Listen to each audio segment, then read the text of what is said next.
What we gonna do right now is go back, way back. Give me your friend.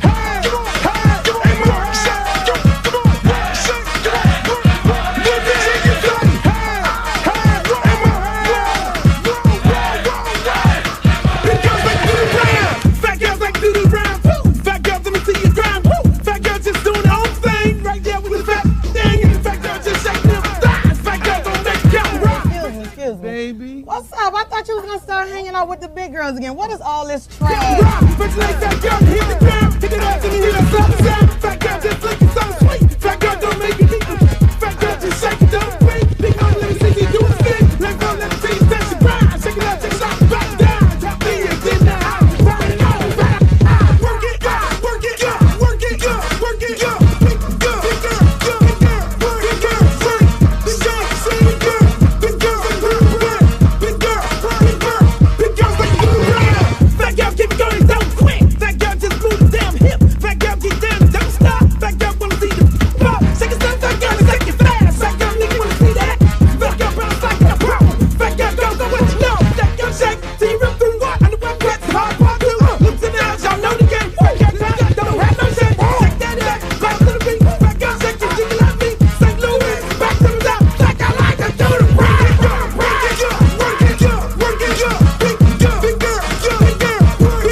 I'm serious. Where you are, not ever.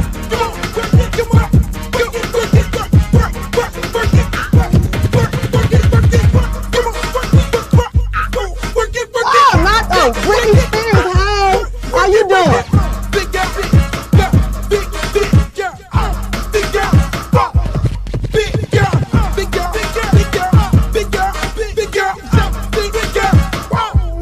Oh, but ain't the little leprechaun. Girl, your beat is so up. You look a mess. All about the big girls. What about the big girls? Big girl, work it, work it, work. Big and work it, work it, work. Big girl, you can suck all the fat off your ass.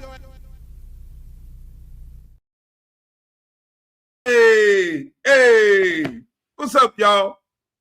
Welcome to another edition of the Up Blue Show podcast. I would like to thank you guys for showing up today. This is a special show. We talk sports. This is Sunday edition show. And man, this has been an amazing weekend so far. It's been an amazing week. We get ready to go into a brand new, very impactful week, especially in the world of sports, politics, and entertainment. As you know, this is what we talk about over here. We talk sports, politics, and entertainment. And as you already know, in the sports World Cup is going on. I know y'all tired of the World Cup. Y'all ready to get back into y'all football, but the World Cup did bring some economic into the United States of America. It's enough talking about the World Cup. But hopefully our guy Messi wins it because he does play down here in Miami. We got Giannis. Giannis is at the Heat now. I know all the rest of y'all from around the country, y'all hating. It's okay. We're going to beat the Knicks. That's what it's all about. That's what it's all about. I mean, this show has been big. I want to thank you all. Make sure you like, share, and subscribe to the show right now. Please do that. I don't know, Miss Zakia got all kind of stuff down here on my thing that I cannot get off of here, but I'll work my way off getting some of these banners off of here from our previous programs. But yeah, we have a really big show today. You know, we're going to be joined by the one and only, the Honorable Oliver Gilbert, former mayor of Miami Gardens, former county commissioner, former chairman of the board of Dade County Commissioners. He's going to come on here and talk about his campaign. He's running for Congressional District 24. Congressional District 24 that covers Miami Gardens, that covers Liberty City, Overtown, that covers Miramar, some parts of Miramar, that covers, that's the seat Frederica Wilson held for many, many, many years before Frederica Wilson. It was Kendrick Meeks, and then it was Carrie Meek, and then it was, shoot, my brains is dead after that. I don't go that far back, I guess. But no, it's a very important seat for Miami and Brown County. And it's something that we're going to talk about today. You know, the beautiful thing about it, you know, the beautiful thing about doing this show, and at this moment, I've always interviewed folks when it came to running for office. Fortunately, I'm running, but at the same time, I had to think carefully about it. I'm like, yo, I still have an obligation to interview candidates, and I've had the pleasure of interviewing Mr. Gilbert before. You know, he's a very good friend of mine. Love him to death. Love his family. Love his son. Love his mom. Love everybody in the family, just like everybody else. You know, and I love things that he's done at Miami Gardens. You know, he's taken it from one level to the next level. So it's more. It's more to come, because very young man, is more to come for all of us in our communities, whether it's Dade or Broward County, to take it to the next level. So without further ado, I want to introduce you all to the one and only, the Honorable Oliver Gilbert. How you doing, my brother? What's going on, Luke? I'm good, man. You got to smile. Why you got to smile? See, why do you, every time you see me, you got a smile on your face, and normally you bump me or you hit me. Dude, and now you can't do that right now. You're the only person I know who's always on one. You're always on. Listen, I can't help it. You're right. If we were in person, I'd probably bump into you right now. I'll give you a little elbow. Listen, man, it's cool. Listen, we're going to talk about politics. We're going to talk about sports, too. I think that he got a chance. If we get LeBron, we got a chance. You want LeBron? Listen, I want LeBron for he's still a physically a great basketball player, but his basketball IQ on that team with Giannis, some of those young players. Listen, I like our chances. I like our chances.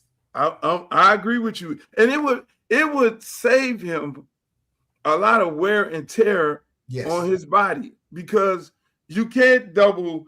You either got to double Giannis or you got to double Bam. And last time I checked, it's 5 people. The math ain't mathing for the opposing team. You got to pick your poison. LeBron could just run down the court in the East. He ain't got to run his body up and down like in the West, and just stand out there and shoot. It will be the first time that he wasn't the person on the team that they had to double. They're going to have to double Giannis. Like in the real world, you're going to have to double Giannis. Yeah. It's going to happen. So if you double Giannis, you might want to slide over there on Bam, but you ain't got time. Like LeBron as that person, okay, play with it. Yeah, exactly. Because I'm saying does he still have a house down here? I think he still does have a house down here.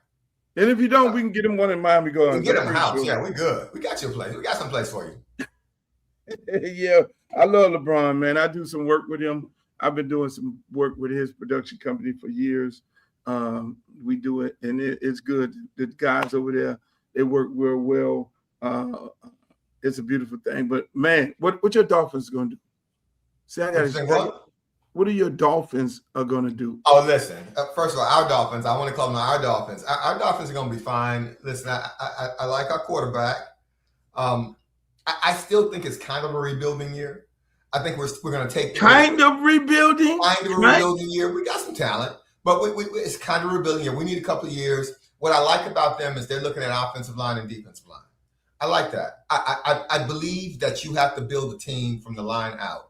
I get, all of the fast wide receivers. I love to have a fast wide receiver, running backs, wide receivers, cornerback, safety. If you don't got a good defensive line and a good offensive line, you can't run the ball and you can't stop the run.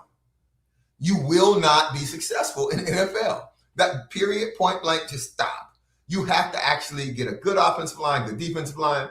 I see this coach, he seems to be concentrating on that. That's a thing for me. So I played offensive line in high school. And it don't matter how good your quarterback is if your offensive line ain't good. It don't matter how good your wide receiver is. He ain't gonna get the ball. Your offensive line ain't good. It doesn't matter how good that cornerback is. That's back there defending that number one wide receiver. If I can run the ball on you at 4 or 5 yards a pop, I never have to throw the ball. I can just walk down the field on you. And so that's the type of thing. I want us to build a football team and stop trying to build a show. I don't need the greatest show on earth. I just need a football team. Football teams you build from the offensive line and defensive line out. I already see this. Coming. It's gonna be in the future. At some point in your life, you're gonna be the general manager, president of the Miami Dolphins. At some point in your career, I can see how this is going to end up. So listen, you will see me draft some big corn-eating, potato-eating people from the Big Ten and the SEC, and you see the biggest offensive line, the biggest defensive line, most physically imposing lines in the NFL. Because you got a physically imposing line, your running back ain't got to be Barry Sanders. He ain't got to be Barry Sanders. You don't have to have the best running back. You can have a quarterback who is a caretaker if your line gives him 5 seconds to throw the ball. You can have those things. Now I gotta ask you about your Rattlers. They coming into town. I mean, we know you're. See, you all over the place when it's sports. I mean, not all over the place, but you're convicted into your Rattlers and then your Hurricanes and your Dolphins. Yes. So your Rattlers coming into town. How they gonna do this year? You got Quinn, straight out of Broward County. Shots out to Quinn. We're gonna be fine. It's always so. College football is confusing to me now because there's so much movement. I'm not against the movement, but there's so much movement, so it's hard to tell what a team's going to be like from one year to another because you never know who the new player comes in. They might get a new player, and they might just not fit well. You never know.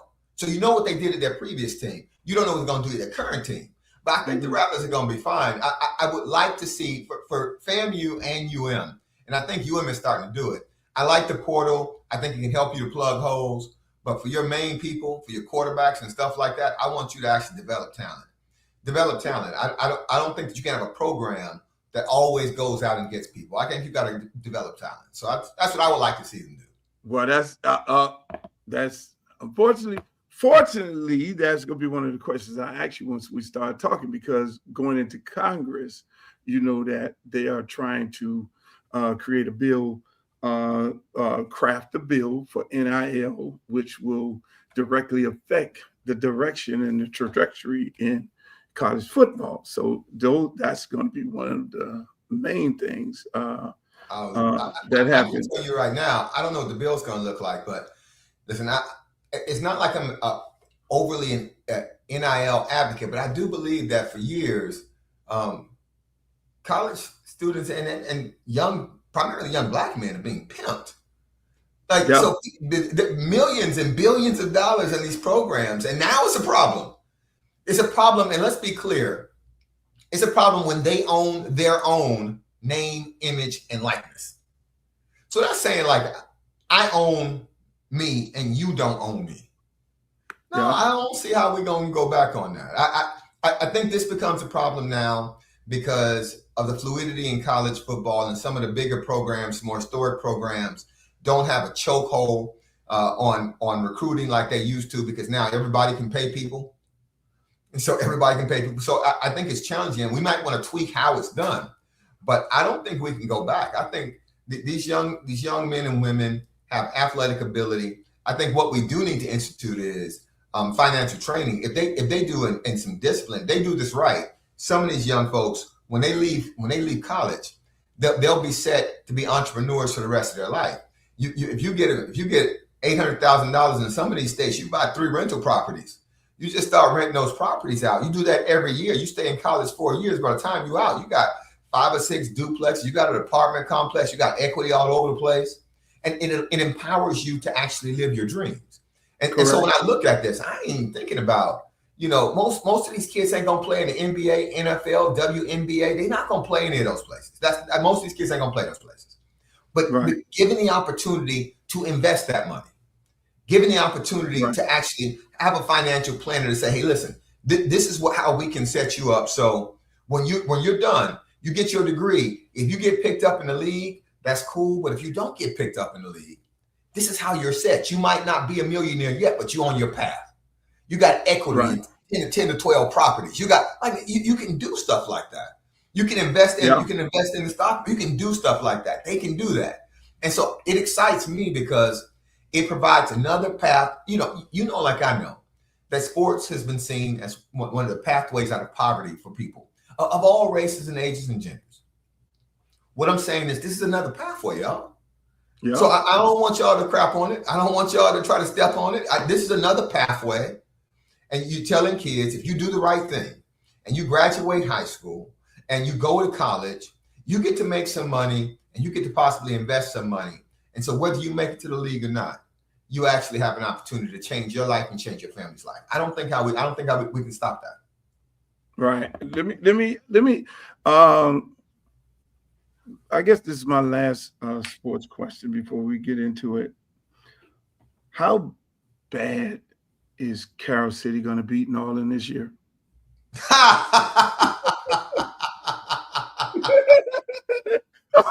You're going to stop it. I know Freezy probably going to watch this too. I know Mark's going to watch this too. Listen, I'm a Northern Viking till I die. That's the first thing. Vikes for life. That you got to understand that. Vikes for life. I don't know. We got to play the game. That's the game that I actually give out my trophy on. So that's the commission. I give out my trophy on that game. So we're gonna see. They got to play the game. The games are played on the field for a reason. If you're gonna look at all the blue chip and all the 5 stars and all that, you look at all those folks they got. Then that's one thing. But you can't play it on Instagram. You can't play it on a text message. You can't play it on Facebook. You got to play it on the game. So we just got to see. So I'm not willing to concede that, because they still got to play the game. So we're going to play the game, and we just going to see. At least we're going to play the game, we're going to see. Can we do that? At least you said it. I'm going to object to that question, Luke. That was an unfair question. That was an unfair question. Why? Why would it be? I mean, No, because it didn't ask whether they were going to win the game. It said how bad were they going to win the game. So yeah, it was an unfair question. And so I don't necessarily appreciate that. You tried me, but this would be one of those times that I would have nudged you. When people ask why I put my hands on you, Luke, these are the reasons. These are the reasons. Because you do stuff just like that. So I would never done it to you. I've never done it to you. So it's cool. But keep that same energy. People, this is the point I would get hit. Yep. This is exactly the point you'd be hit. Exactly the point. I mean, you. We got through FAMU. I love FAM. You got through UM. I love UM. We got through the Dolphins and the Heat. I love them. The only spot you waited. You held that question until the end because you wanted to irritate me, and you did it. God, my man. Okay. I'm just trying to. I mean, it's very important. I owe Luke. I already know. I'm gonna get it when I see him. But I mean, we good. Yeah, we good. We good. And then you broke it down, all the 5 stars, all the 10 stars, all the homeboy Harvey Martin is over there. your good friend Freezy. I mean, they loaded up the truck over there. I'm not mad at Carol City for this reason. I'm gonna tell you why. I ain't mad at Freezy. I ain't mad at Martin. I ain't mad at nothing. Listen, I ain't mad at Tor. I ain't mad at none of them. This is why.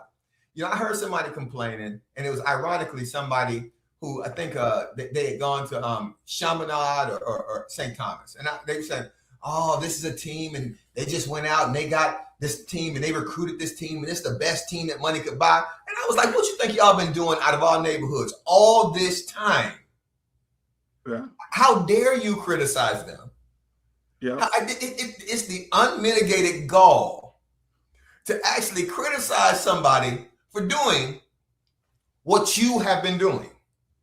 So that's what y'all been doing.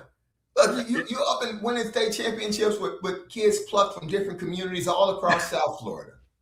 It's amazing. It's amazing. I No. mean, it is I'm amazing. mad. But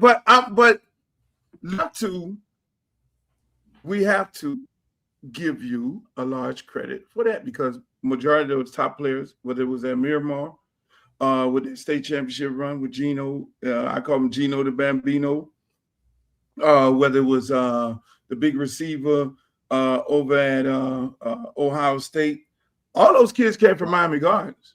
They All did, of them, I mean, everybody at Chaminade, majority of those kids came from Miami Gardens. Majority of kids that went to, travel all around the country, they came from Miami Gardens. I mean, they came out of, the Ravens. They came out of the Ravens, the Vikings Chiefs, over there, Vikings, the Chiefs, and all that. I mean, and that is a credit to you, because you took.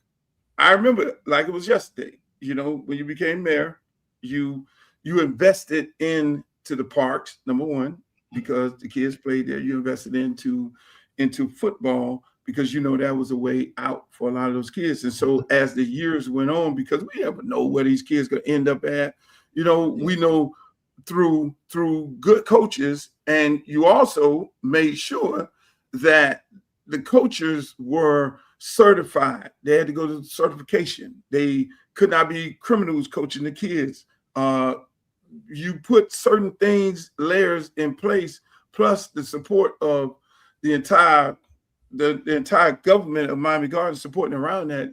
When you see the fruits of your labor, and you did that because you're such a sports guy, and at the time sports mayor, and working with those guys in the community and making sure that the kids were getting the right coaching from the right mentors. Now you see the fruit of your labors. You see, these big time players and these kids all across the country in Miami Gardens thriving in football talent enough to be able to give Chaminade all kinds of talent to beat me so many times. Jones. Yeah, Jones. With Miami Gardens kids. I mean, when you see that, and the things that you put in place when you went in as a commissioner and then as a mayor of Miami Gardens, how do you feel about yourself when you look at those things? I think it's wonderful, actually, Luke, because I remember when I first became a city councilman, one of the first things I did was I said that, hey, if a kid's suspended from school and he can't have a C average, we'll give him tutoring, but he's not going to be playing on our football field if he's suspended from school. And I remember getting cussed, like I got read for absolute filth by some parents. Like they cussed me out so bad. No, that one thing I got to do the other. And I was like, hey, listen, I'm trying to prepare this kid to not be an optimist star, not even be a high school star, but be able to go to college. And so if he's going to go to college, he's going to have to graduate from high school. To graduate from high school, he's going to have to play in high school, and he's going to have at least a C average. So why wouldn't we be giving this kid tutoring now? Why would we be saying, hey, it's okay what you do during the school day, you can still come play football?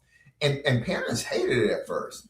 And so we stuck to it. And then I became mayor, and I said, we're going to invest in this. And I remember the first time we spent $1 million total in all of our football programs, and people complained about that. My point was, hey, so these are young boys who are coming of age, and I'm investing in things that's going to people who are going to invest in them.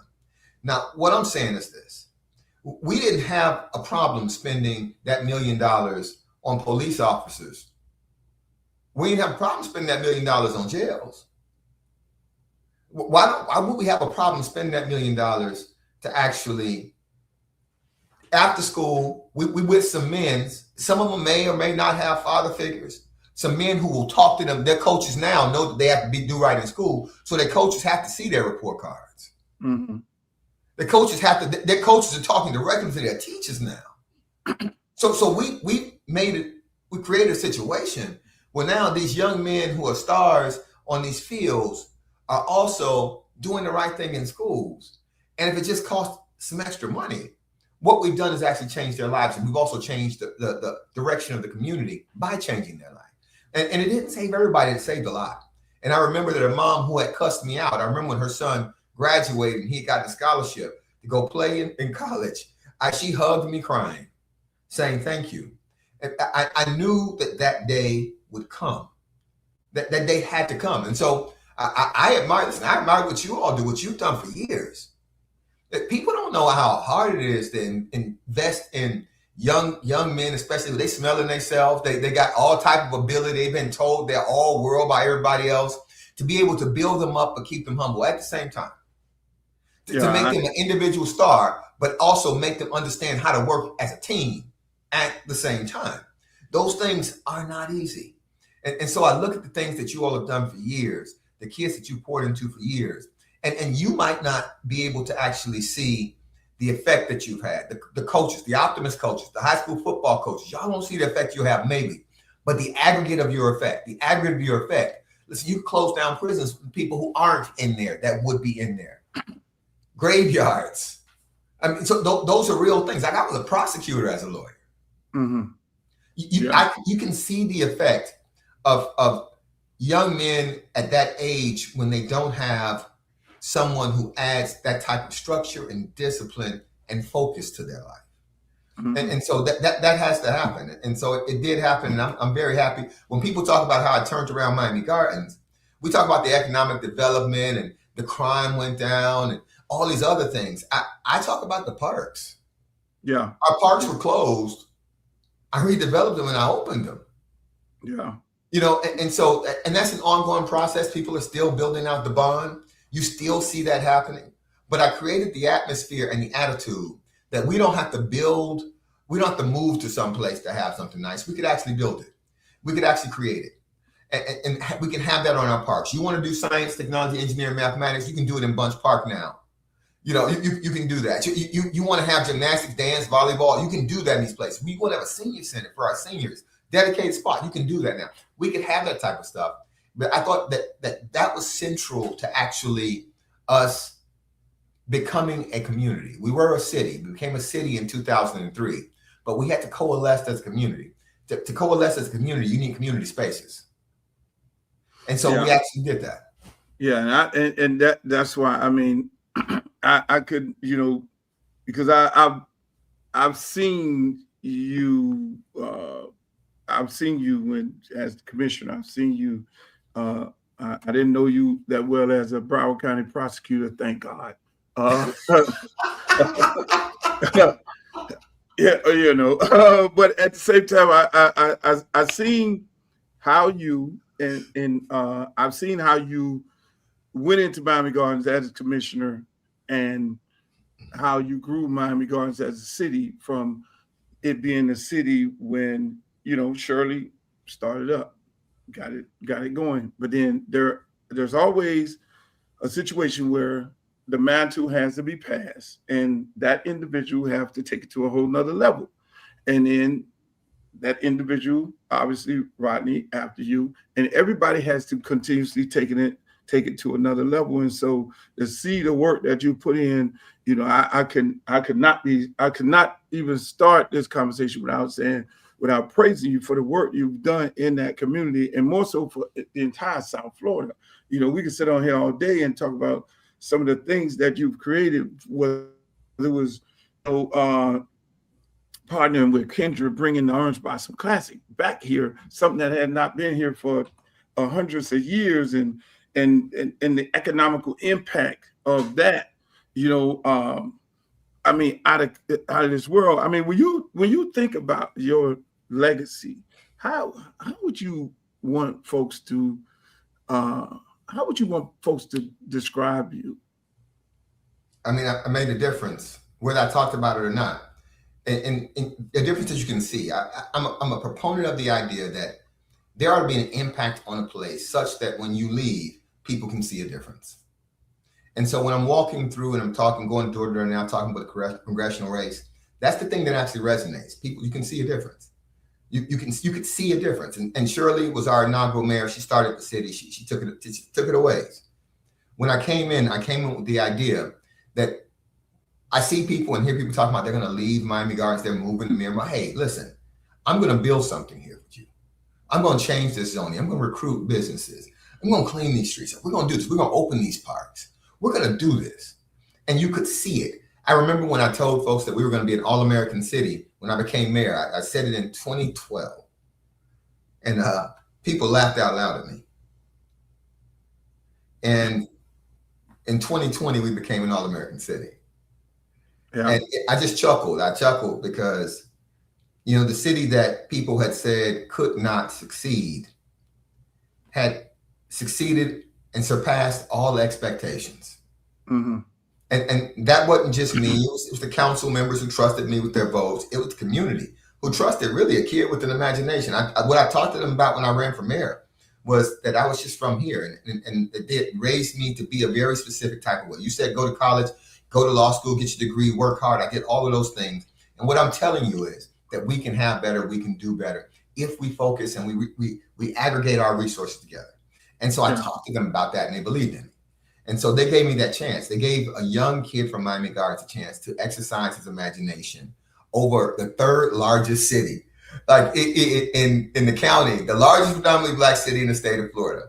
And from there, I become the president of African-American mayors nationally and go to sit on the National League of Cities. And people bring me out to talk about economic development and economic revitalization now. But because they let me just sit in a room and exercise my imagination. We're going to figure this out. Let's have an entertainment overlay district. Oh, I know what we can do. We can change these corridors to look like this. Oh, I know what? We can have these sign things.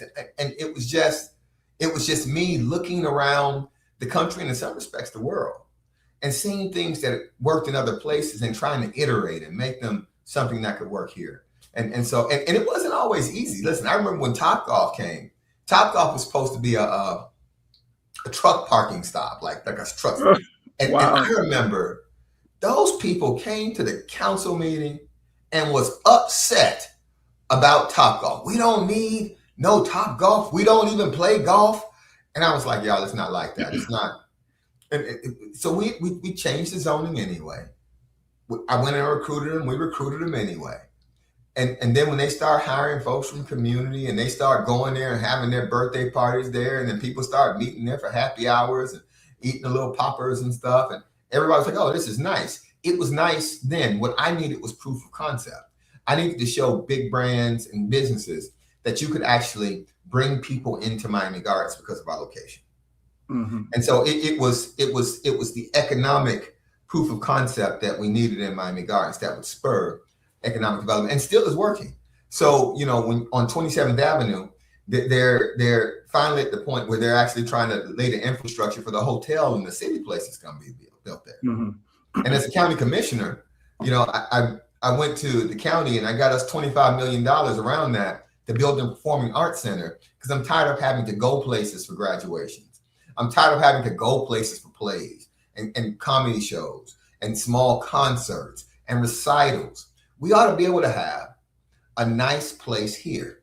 And so we created the CRA for Miami Gardens when I was there in Miami Gardens to operate the Performing Arts Center and to build it. And then when I go to the county, I send $25 million here to help build it. And my argument to the county was this.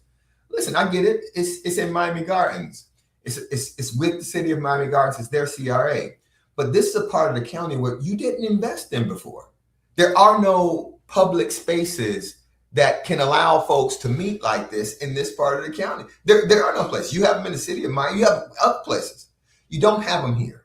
And so what I'm saying is let's partner with the city and let's provide a space that this community can congregate, because they're not just Miami Gardens residents, they're Miami-Dade County residents also. They pay Miami-Dade County taxes also. They always had, and you all had never invested. Well, let's invest now. And so that argument worked, and we used it several times. We have aggregated some money together, got about $25 million, and it worked out. So now they're about to break ground on that too. It is an exciting time because I can see the impact of the arguments that I made. Yeah, I mean it's amazing. I always call it like a work of art. You got to have vision. Everybody don't have vision, you know what I'm saying? And when you have vision and you come in, whether you're an artist or not, we can look at an artist and say, man, this is gonna be the next Trina. This is gonna be the next Rick Ross. You got to have vision, and that's an art form that you have to have the vision of how you want this city to look. Yeah, along the way, there may be some bumps and bruises, but then just like you say, you got to explain to people, hey, look, this will work. And they have to entrust in you and your vision. And after they see a few things work, then it's a beautiful thing. Ladies and gentlemen, we just started off before I even announced the great Oliver Gilbert, but I did announce him earlier.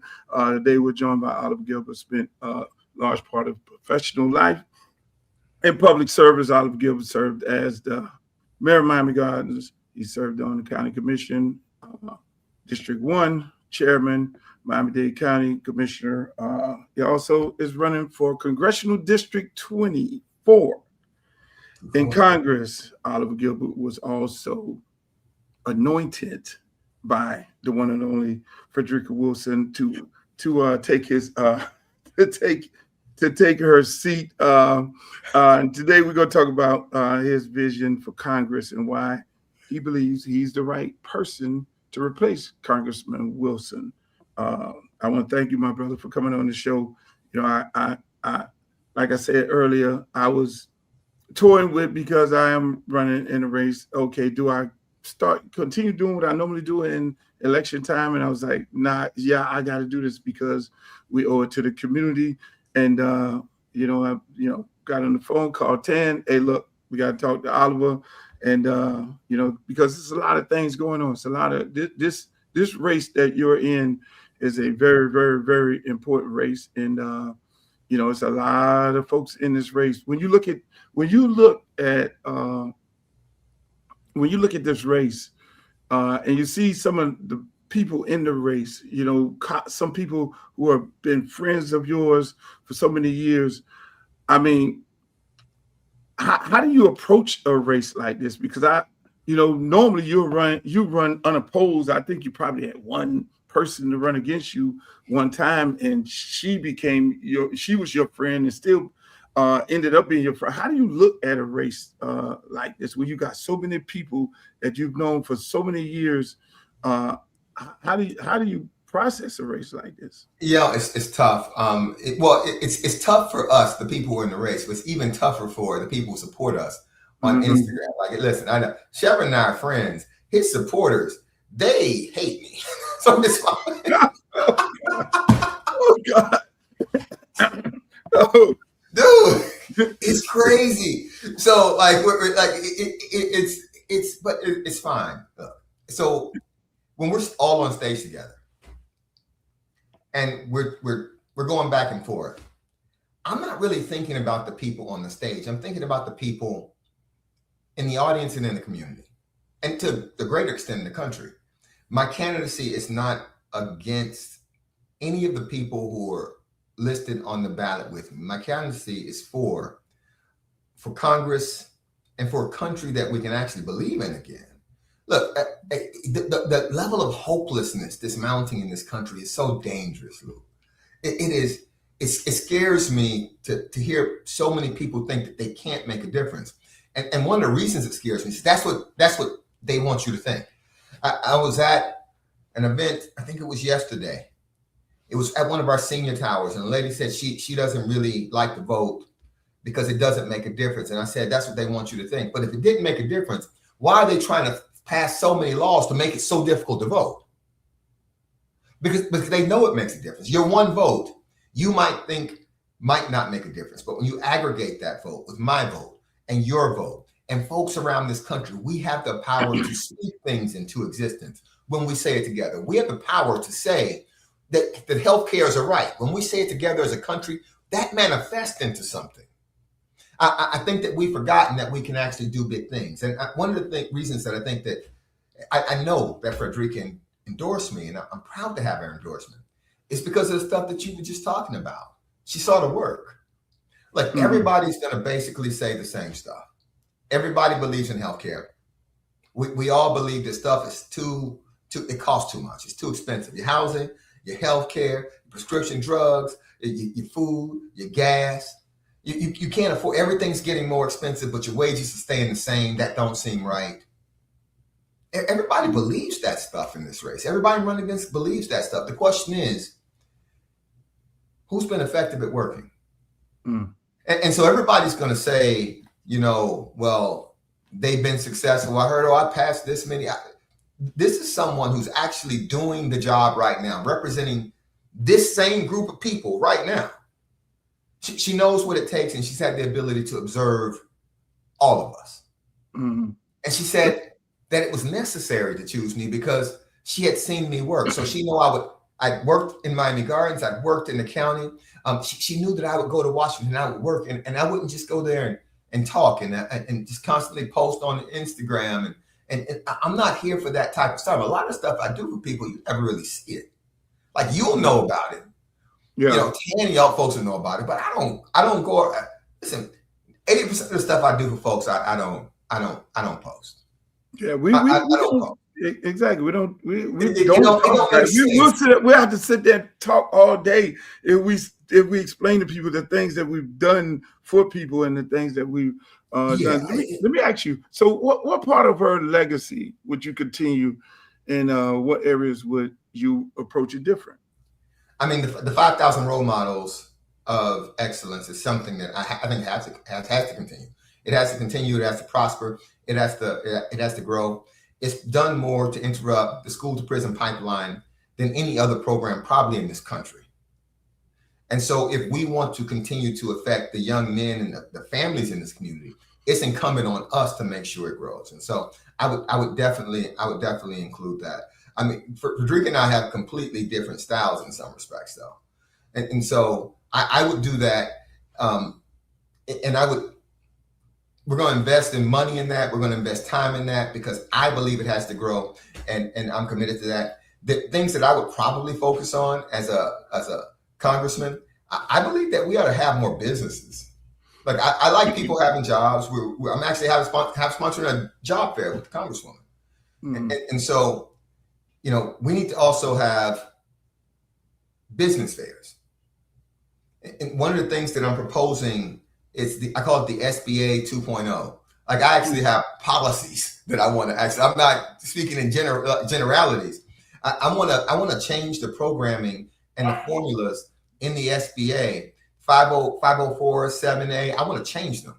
I want to make it easier for us to actually access funds, access capital. We have plenty of people who are talented, but they can't always get the capital to actually build on those streams. We know that the vast majority of jobs in this country, in this county, in this district are created by small businesses, but our tax code and our resources are actually written for larger businesses.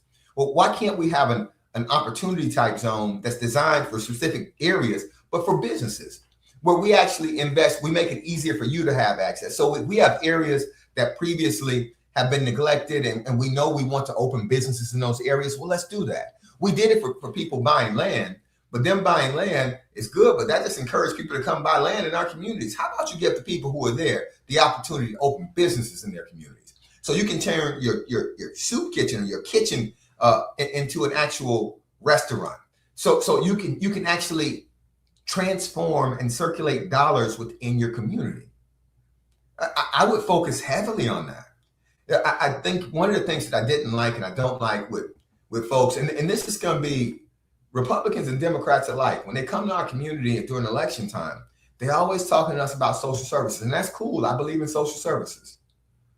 But I want somebody to talk to me about economic development.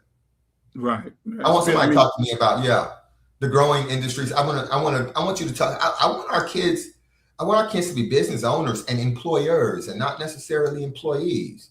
And I don't think that's like an odd thing to want. That seems kind of consistent with the American dream. But we've been always given the version of the American dream where we just did the right thing and we just made enough. No, I want y'all to grow. I want y'all to grow and go and grow and be filthy rich. That's right.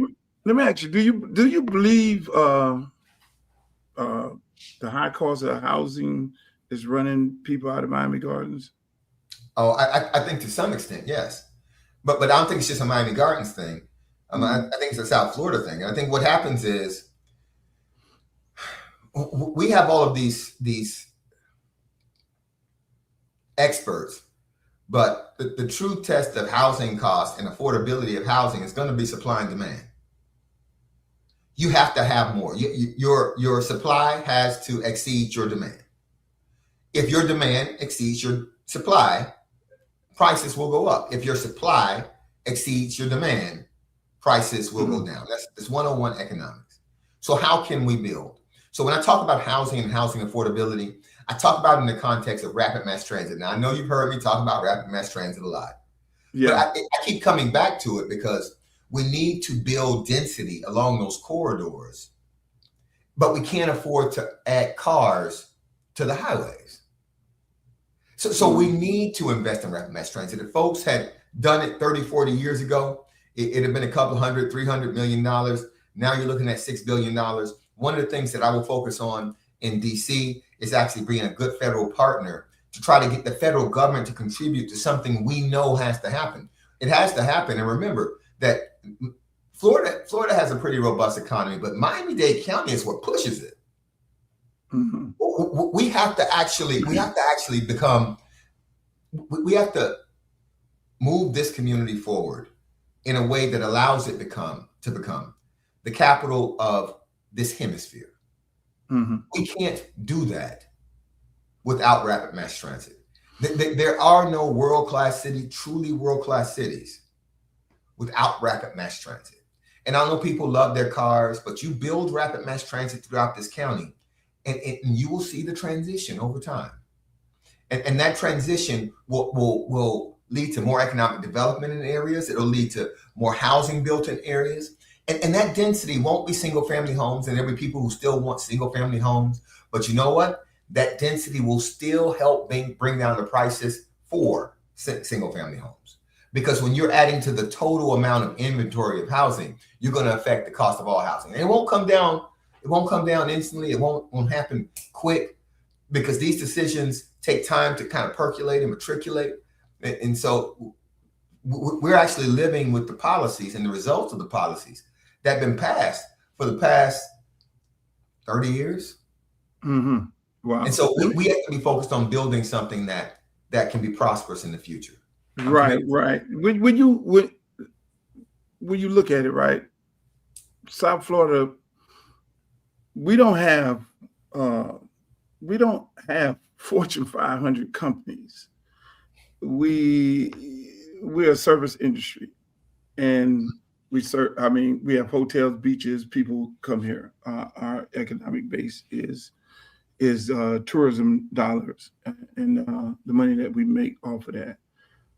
And you see the cost of living going up. You see the cost of property taxes going up, insurance going up, and the total cost of living ends up, at these record numbers. How do you bring, and you've done this before, how do you bring it to a norm? How do you bring businesses in your district in South Florida to balance that off? I mean, what would you do as a congressman to encourage more businesses to come here in South Florida to balance that off, to get some of those good high-paying jobs in here? Well, you see some of that happening now with some of the billionaires that are relocating here. One of the things that we have is a favorable tax environment here in South Florida, and so we can benefit from that. But when I talk to the folks who are moving here, one of the things to talk about is our education system. We have to invest in our education system. We have to have an ability to organically produce talent that can supply the workforce of the future. And so one of the proposals that I have is regarding education. I think the federal Department of Education needs to be funding school districts that incentivize two different basic areas: the industries that we need in the future, the physics, the quantum physics, the mathematics, all of those things that we know we're going to need. But then also, if that school system can graduate folks who are trade ready, for folks who might not want to go to college, trade ready for folks who if you need pipe fitters, if you need like technicians, trade ready for folks who are doing that. One of the things that I've had the privilege of doing is working with Barrington Irvin, the flying classroom. He was the youngest person, I think, to circumnavigate the world in a plane that he built, which is crazy to me because, I would not drive around the street in the car that I built, but he flew around the world in the plane that he built. But his program actually brings folks, young people from our community in to teach them how to be mechanics and engineers and pilots and work in the back office and the business and all this stuff. And so in industry and aeronautical industry, and I think that's important, right? Well, what if our school system actually graduated folks with those types of certifications, but not just in that field, in other fields? So you should graduate from school trade ready, college ready, or life ready. Mm-hmm. And so we need to incentivize that. So right now, we're focused on, listen, apparently our federal government thinks that Black history is a problem. Our state government thinks that Black history is a problem, while the reading proficiency in the state of Florida is going down. So you think that Black history is a problem in education, while the kids can't read? I want our kids to be competitive, not just in this state, in this country, but in this world. So we know the fields, and we know the technology, we know what the future requires. I don't want them to just be participants. I want them to be the architects of the new economy. I want them to be the artist that creates the new internet. Listen, we can invest in them in that way in this country. We just have to actually believe it and say it with ourselves. When we say things together, we are remarkably successful as a country. When we commit ourselves to something and we say it, this is what we want to do. We are going to the moon. We're going to the moon. Mm-hmm. When we say that, we're going to cure AIDS. Remember in the 80s when it was this huge problem? Right. Now you have all these medicines. We're remarkably successful at doing things when we commit ourselves as a country. Why wouldn't we just commit ourselves as a country to empowering our kids and helping them shape the future, helping them become the people who shape the future of the entire world? Why wouldn't we do that? Yeah, that's spot on. That in South Florida, as you know, we got large Haitian community, North Miami Beach, all over the place, Miramar, anywhere, South Florida.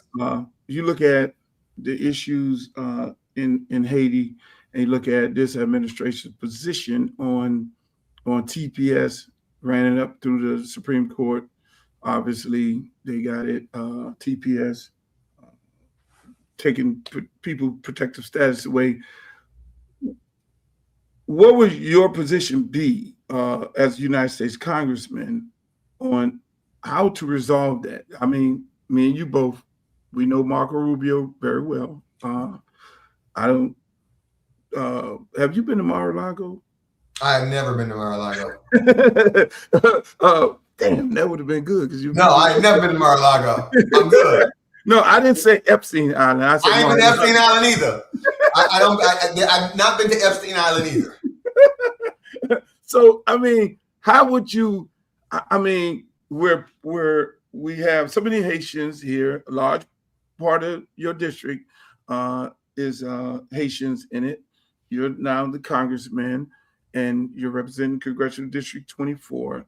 Knowing that, I mean, you guys just did an event at Little Haiti Cultural Center. Building a relationship with Haiti. I mean, they just got an ambassador after all these years, I think last year.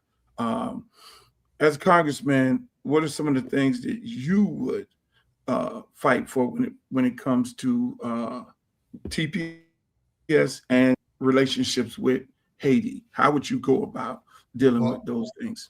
I think with regard to TPS, people call it temporary protected status. I understand that it's supposed to be temporary. I think that if folks have been, you have people who are on TPS and been up for 10 years, right? Let's give them a pathway to citizenship. I don't understand. This is not complicated stuff. It's not like we haven't dealt with these situations before. Folks come here fleeing places that are violent or oppressed. They come here looking for a new life. They come here in pursuit of the American dream. We incorporate their culture into the American culture. It changed. We become a tapestry. And we've done it with Irish. We've done it with Italian. We've done this before now. Mm-hmm. Don't act like we ain't done this before. We've done this before. I don't see why it's different. I don't see why we wouldn't. That's fine. You keep it temporary. But if you've been here and you ain't got no trouble, you paying your taxes, well, then welcome to America. Make them citizens. Because they're truly a part of our community right now. So just make them citizens. Those are our family members. Those are our neighbors. Those are our friends. Just make them citizens. There needs to be a real path to citizenship. And so if you want temporary protected status to end at a certain point, I disagree with that, because I think that you can't end the temporary protected status before the conditions that caused it to be in place or implemented was changed. And I don't think that anything's changed such that you could actually send folks back to Haiti. But okay, let's just make them citizens. And now they're citizens. Now they're not protected by temporary protected status anymore. So that solves that part. With regard to Haiti, Haiti's a more challenging thing, because you have, I see where, the Trump administration and where a lot of folks are going with their involvement and their policies toward Haiti and these other places. I'm not interested in us trying to colonize Haiti and trying to extract wealth out of Haiti. I want us to invest in Haiti, invest in its infrastructure, empower its people. If you do those things, if you help them find that type of security and stability, it will change the tone, tenor, and necessity of migration. Mm-hmm. And so I think that sometimes we need to look at solving the problem, like help them solve their problem. And I think that we can do that. I think that we can do that as America. I think it's incumbent on us to do that. We invest in places all across the world, and I don't begrudge us those investments. I believe it's in an American interest. We can find American interests in different ways in different spaces. I think it's in America's interest to invest in development and infrastructure development and stability in Haiti. I think it's in our interest to make sure they have a stable government that does not abuse their people. I think it's in our interest to do that. And as a congressman, I'll speak to that. And that's, because it is, I think a lot of, I totally agree with you when it comes to creating a pathway to citizenship. How the hell these people been on? These folks been on temporary status for all these many years. I mean, you got people been here for 30 and 40 years still here on temporary status, and like you say, not even a work visa. It's too many things that we could have done to be able to protect these good folks, and they won't be in this situation where they don't know whether or not they're going to get deported or not in this government. Oh, Spain is winning. Spain is winning? Oh, yeah. Oh, 1-0. Okay. Exactly. So let me ask you, most people, and I'm pretty sure you hear it on the campaign trail, when they talk about transparency,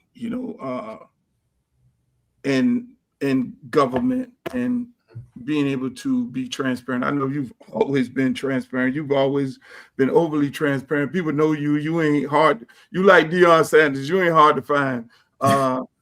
When it comes to what do you say to the voters when that question comes up and say, hey, look, my office is going to be transparent in this way? How do you speak to voters in that manner when it comes to transparency? And are you going to be accessible? Are you going to come back and talk to us? Because I hear that all the time, and that's one of the questions that folks hit me up in the DMs, like, please ask him this. How, in your own words, how would your office be when it comes to transparency and availability to the electorate? I'll do the availability first. Like I'm here. I'm here in Miami. I'm here in Miami Gardens. I'm here in South Florida. I'm here. It's interesting because there's a kind of over access. Like you see me a lot more than you see other elected officials. They might not want to admit it, but I'm not the person who's sitting at the table in the VIP. I'm the person in the back dancing with you. So I'm you see me at the place. So it's always interesting when people say, "Oh, you only come around when elections." I've had somebody jump. No, he don't. He always I'm here. I go to the Optimus games. I don't just walk the field. I sit on the tent. I yell at the refs. I remember that time I got kicked off the sideline at the Optimus game. It was the worst. And let me tell you what happened, Lou. It wasn't. I didn't curse. I didn't curse at him like this time. But he said it was a call, and he was right there. And I said, "Hey, do you all have to take tests to be refs?" And he said, "Yes." And then all I said was, and I don't think this is a reason for me to get kicked off the sideline. Let me just say that. All I said was, "Did you pass because of the curve?" Oh, that was a low blow. That was a low blow. That was a low blow. It was the worst. That was hardcore. Let me ask you. So this is I guess the $365,000 question. You successful. You're in county commissioner. You the chair. Everything. Why run for Congress now? I think now the fierce urgency of now is what Martin Luther King called it, but man, because stuff is crazy. So I hear people talking, and I hear what's happening in Washington, what's happening in Tallahassee, and I hear us yelling from the far left and the far right, and people don't really care about what's going on with real people, man. Like real people. When I talk about healthcare, like the things that I talk about, when I talk about healthcare, I talk about healthcare from the perspective of my father died from congestive heart failure. He sat on the sofa while his heart was breaking. He didn't want to be a burden. He didn't say a word. We find out when it's too late. That shouldn't be something that's happening. So yes, I believe that healthcare is a right. When I talk about housing security, I remember my family went through some hard times when I was in college. I ended up living in my car for a while. That's hard. In the winter in Tallahassee, that's hard. Housing security is important to me. When I was going to law school, I caught the 27 to the Metro Rail every day. So public transit took me to my future, took me to my education. So when I talk about building out a rapid mass transit system that allows us to move people to opportunity, these are my lived experiences. Like I'm not here for, like, these are things that I notice. I don't hear it a lot. I hear people making these cute political points, and everybody has a cute Instagram about it or Twitter, and yeah, the president says something that's literally ridiculous every day.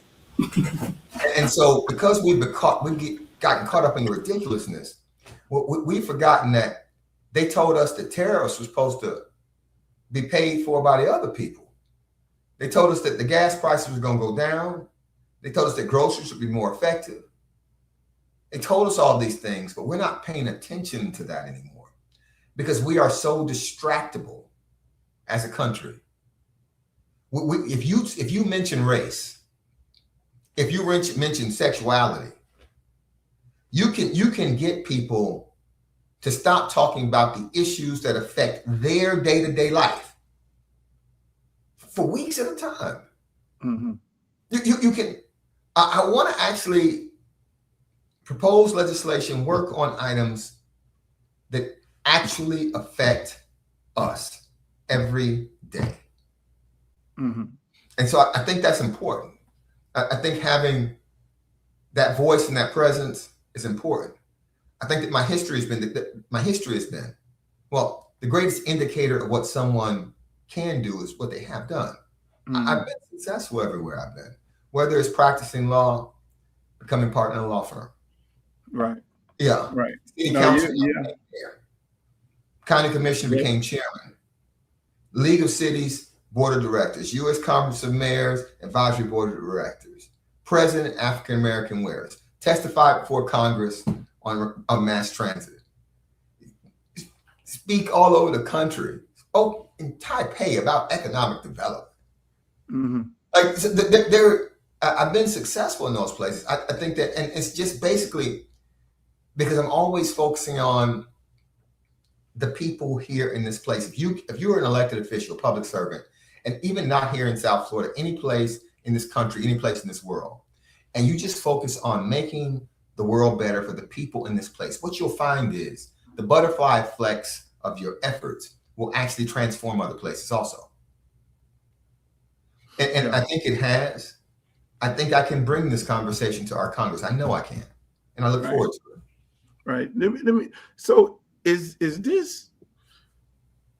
How do you envision this campaign? Is it about to get messy? Because when you look at some of the stuff that you see online,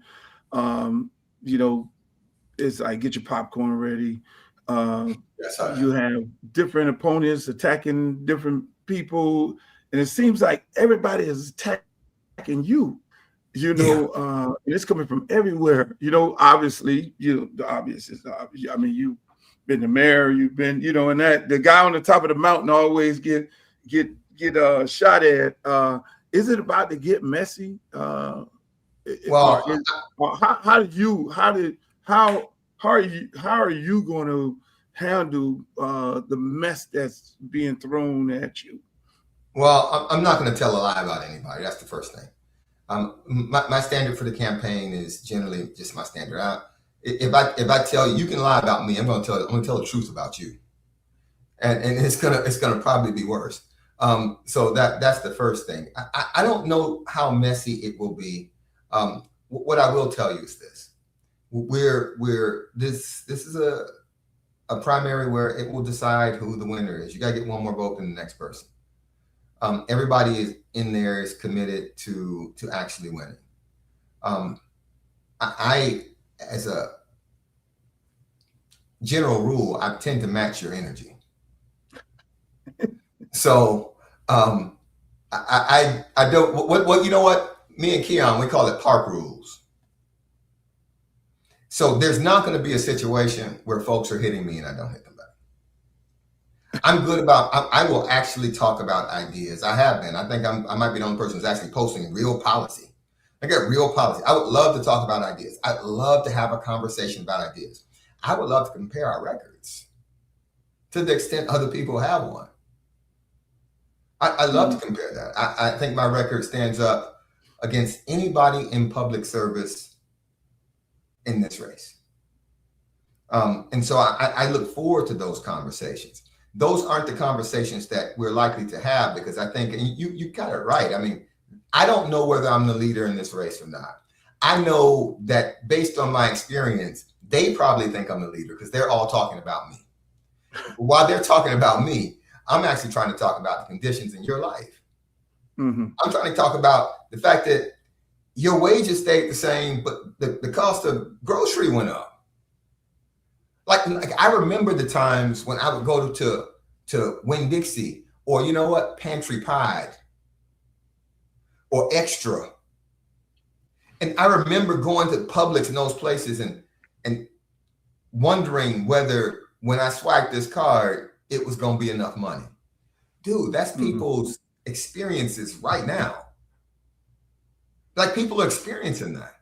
And so folks want to talk to me about all manner of mess. And I want to talk about the fact that we can't have the Strait of Hormuz closed. We can't have the price of gas to keep going up, because the price of gas is factored into everything. The price of oil is factored into everything. And so it's impossible to have a certainty on pricing if you don't get some of these external things under control. It's impossible for us to tell the American people that tariffs that they're not paying the tariffs. Of course they are. Of course they're paying the tariffs. Corporations exist to make profit. Mm-hmm. When those tariffs come due, they pass on that cost. Of course, that's what's happening. I'd love to have a conversation about comprehensive immigration reform. I'd love to have the conversation about rapid mass transit. I'd love to have the conversation about strengthening our infrastructure, because sea level rise is real, and it's real for us here in South Florida. I'd love to have the conversation about an education system that actually focuses on educating our students and our population for what's to come, helping them become the architects of the next economy, the next world. I would love to have that conversation. And so those are the conversations that I think that are important, because during these elections, what I found is, we don't actually ask questions. Somebody was talking to me at the senior center that I was at, and we were speaking, and she said, well, I think the question was, how do we get people to really talk to us about healthcare? And I said, well, I think you need to ask them when they're running. Ask them whether they actually believe in health, that healthcare is a right. Ask them if they believe, because I'll tell you very specifically, I believe healthcare is a right. I think we need to lower the age to entry to Medicare and raise the barriers on Medicaid, economic barriers, so that you're not working in the working poor, and because you're the working poor, you don't have access to healthcare. I think that if we just do those two things, we'll actually fix it for a lot of people. Look, if we can't get that one big thing that solves it for everybody at once, let's just set a goal that by, I don't know, whatever year, in 20 or 30 years, everybody's going to be covered, and let's just inch away at it. Let's at least make progress. Right now, they're trying to take us back by removing subsidies, taking us back by doing those things. In what world is that reflective of our values? That's not reflective of our values. I'm not going to be the person who sits still for that. I'm not the person who's going to be running for cameras and stuff. I'm the person who will put in the work. And back to your question about, transparency. One of the things that I'm pretty sure I've gotten in trouble about this before is I will answer your question. You might not like the answer I give. I am accessible in a way that when you stop me in Walmart and you say, why did I get this code enforcement citation? I explain to you why you got it and what you can do. I explain it. It is what it is. So sometimes people get mad not because you don't answer the question. They'll chalk it up to your attitude, but really it's that you didn't give them the answer they wanted. I don't want people telling me what I want to hear. I purposely surround myself with people who will give me like what the real is. This is your goal, but this isn't working, Commissioner. This is how we need.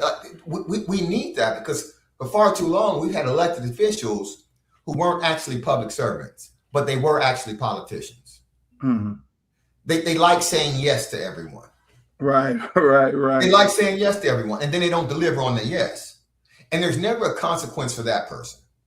That person can say yes and not deliver, but because they're nice, no one ever says anything. I catch the heat because if the answer is no, just the answer is probably going to be no. Right. I will try to help you in another way. I'll try to help you achieve your ultimate goal. But sometimes the answer has to be no. And I don't think that we get that, because you don't typically think that you can win votes or win elections by telling people no. Right. So I want you to clear up this alligator Alcatraz money. You issued a statement saying Chevron, when he was head of the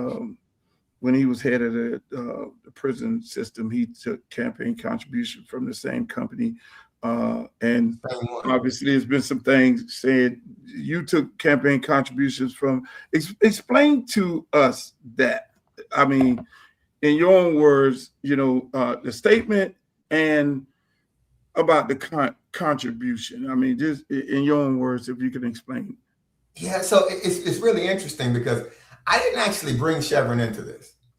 They've been talking about this online for a long time, and I was just like, yeah. Now I knew that Chevron took contributions from the same company. I didn't say nothing about it. Right. I knew that Chevron took campaign contributions from a private prison provider also. I didn't say anything about it. I was quiet. I only said something about it when he decided to try to call me out on a commercial. I was like, well, it's one thing to criticize the contribution, but it's a completely different thing to be a hypocrite. So what you're not going to do is do the same thing and tell people that I was wrong about it, that you're not going to do that. So that was my only response to it, and I did it and I meant it. Mm. So I don't suspect that that's going to change at all. Now, to the actual contribution, Luke, it's also interesting that we're ignoring what the company actually said. The company actually saw what was going on. They issued a statement, and they told the truth. They gave me money to run a countywide initiative. The first one was the transportation ballot initiative, the rapid mass transit. A couple of years ago, we ran that ballot initiative, those commercials on TV, all that stuff. They gave me money for that. I ended up raising $250,000, not all from them, but to ask the question, do we still value rapid mass transit? They told everyone why they gave me the money. None of that money went to my campaign. None of that money bought a TV ad. None of that money sent out a flyer. And so it was interesting because they did it again, because in the context of 30 for 30, which is an organization that I created through the county, it takes 30 people from around the county, presidents of universities, presidents of hospitals, county commissioners, the people from the seaport, the people from the airport, to figure out what Miami-Dade County, the education system, to figure out what Miami-Dade County needs and what we need to look like in 30 years and what we need to do. We're coming up with a new kind of outreach mechanism to talk about what has to happen in Miami-Dade County. The owner of the company is the vice chair of the board. She contributed to it again. Now, the kicker to all of this is when they say they gave it to my campaign, you do understand that none of that money could be used for my campaign legally. They're federal contractors. They've never been before me to vote for anything. Now, they have been before the state of Florida. They've been before folks who are in the state of Florida. They've never been before me to vote for anything. I've never voted to give them anything, any contracts. They are friends. They provided roads, they paved roads, and they provided nurses for Alligator Alcatraz. They didn't operate a prison, as was previously stated by somebody. They paved roads and provided nurses. I guess people don't want them to provide nurses. They don't want people there to have nurses. I can appreciate it. And I'm not going to argue that point. I'm just saying it wasn't for my campaign. It can't be used for a federal campaign. Legally, it cannot be used. And everyone who's talking knows that. No one who's talking said it because it's not in their political interests. Now, when I say that Chevron took money from them, he took money from them. When I say he took money from the GEO Group, he took money from the GEO Group. He took it in 2019. The GEO Group is a private prison provider that runs ICE detention centers. He took it in 2019, he took it in 2024, and he took it in 2026. Now, his campaign said that in 2019, he gave the money back. Now, I'll be honest with you, we can't find the return of that contribution. But no one checks. It is what it is. But if you gave it back in 2019, why then did you take it in 2024 and 2026? Like, no one asked those questions. I don't particularly, look, I'm not going to get into people's campaign reports, but what I don't like is people being sanctimonious. So when I look at his campaign report, and his whole campaign is being run out of a super PAC in DC, we don't know where they got money from. When I look at Kendrick Meek's campaign, and like 90% of his contributions come from the DC metro area, from lobbyists and PACs in DC. But apparently, he's a grassroots candidate who's funding his campaign $1 at a time.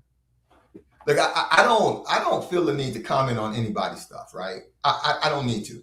What you're not going to do is actually try to act like the person who's taking money, who's raising money here in South Florida from people who want to build transit, build houses, and improve Miami-Dade County, that I'm the bad guy when both of my main opponents there are raising money straight out of DC, because that's what we really need, another DC politician.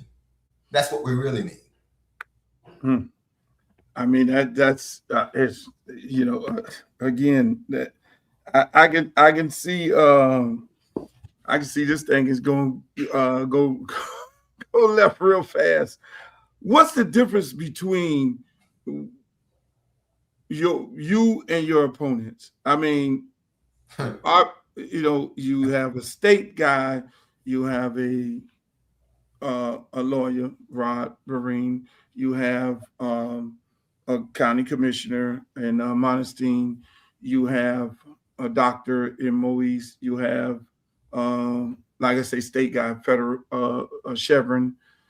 You had did I miss somebody? It's a lot of people. You have Marshall Davis, who's a coach in the art scene, So, Rob what's Vereen, John Monstein, Rudy Moise, Chevron Jones, Kendrick Meek, myself. I think that's it. What separates you from the rest of them? Oh, I think it's the work. I mean, no matter how much they try to talk about what they did, you can actually drive through and see my work. You can see my work. Right. You know, when I recruited you remember when the practice facility was going to be built in Miramar, and I recruited them to Miami Gardens. So you stole them from Miramar? I stole them from Miramar. That was me. Now you got to get you're asking for Miramar votes now. I am. I am. It's the work, though. It's I the guess work. that's the transparency part of it. The question. Yeah, it's completely the work. It was me. It was me. I did it. It was By the way, me. Spain won. Spain did win. When you look at the economic development I created, it was the work. When you look at the crime going down, it was the work. When you look at the programming for kids, it was the work. It was the civil rights trips for taking students on expeditions. It was the work. When you look at paid parental leave at the county, it was the work. When you look at the union contracts that I pushed through because the state was trying to eliminate and limit the rights that they could bargain for, it was the work. When you look at, listen, replacing people's septic tanks. I've been replacing people's septic tanks one at a time for free because I knew they couldn't afford to do it, and I knew it's the work. It was the actual work. When you look at the work I've done with Barrington Urban to actually strengthen programs that actually create jobs and create wealth in our community, it's the work. When you look at the fact that Opalaka, because somebody mentioned Opalaka on Instagram or Facebook, I saw that. It was hilarious because Opalaka was in debt, seriously.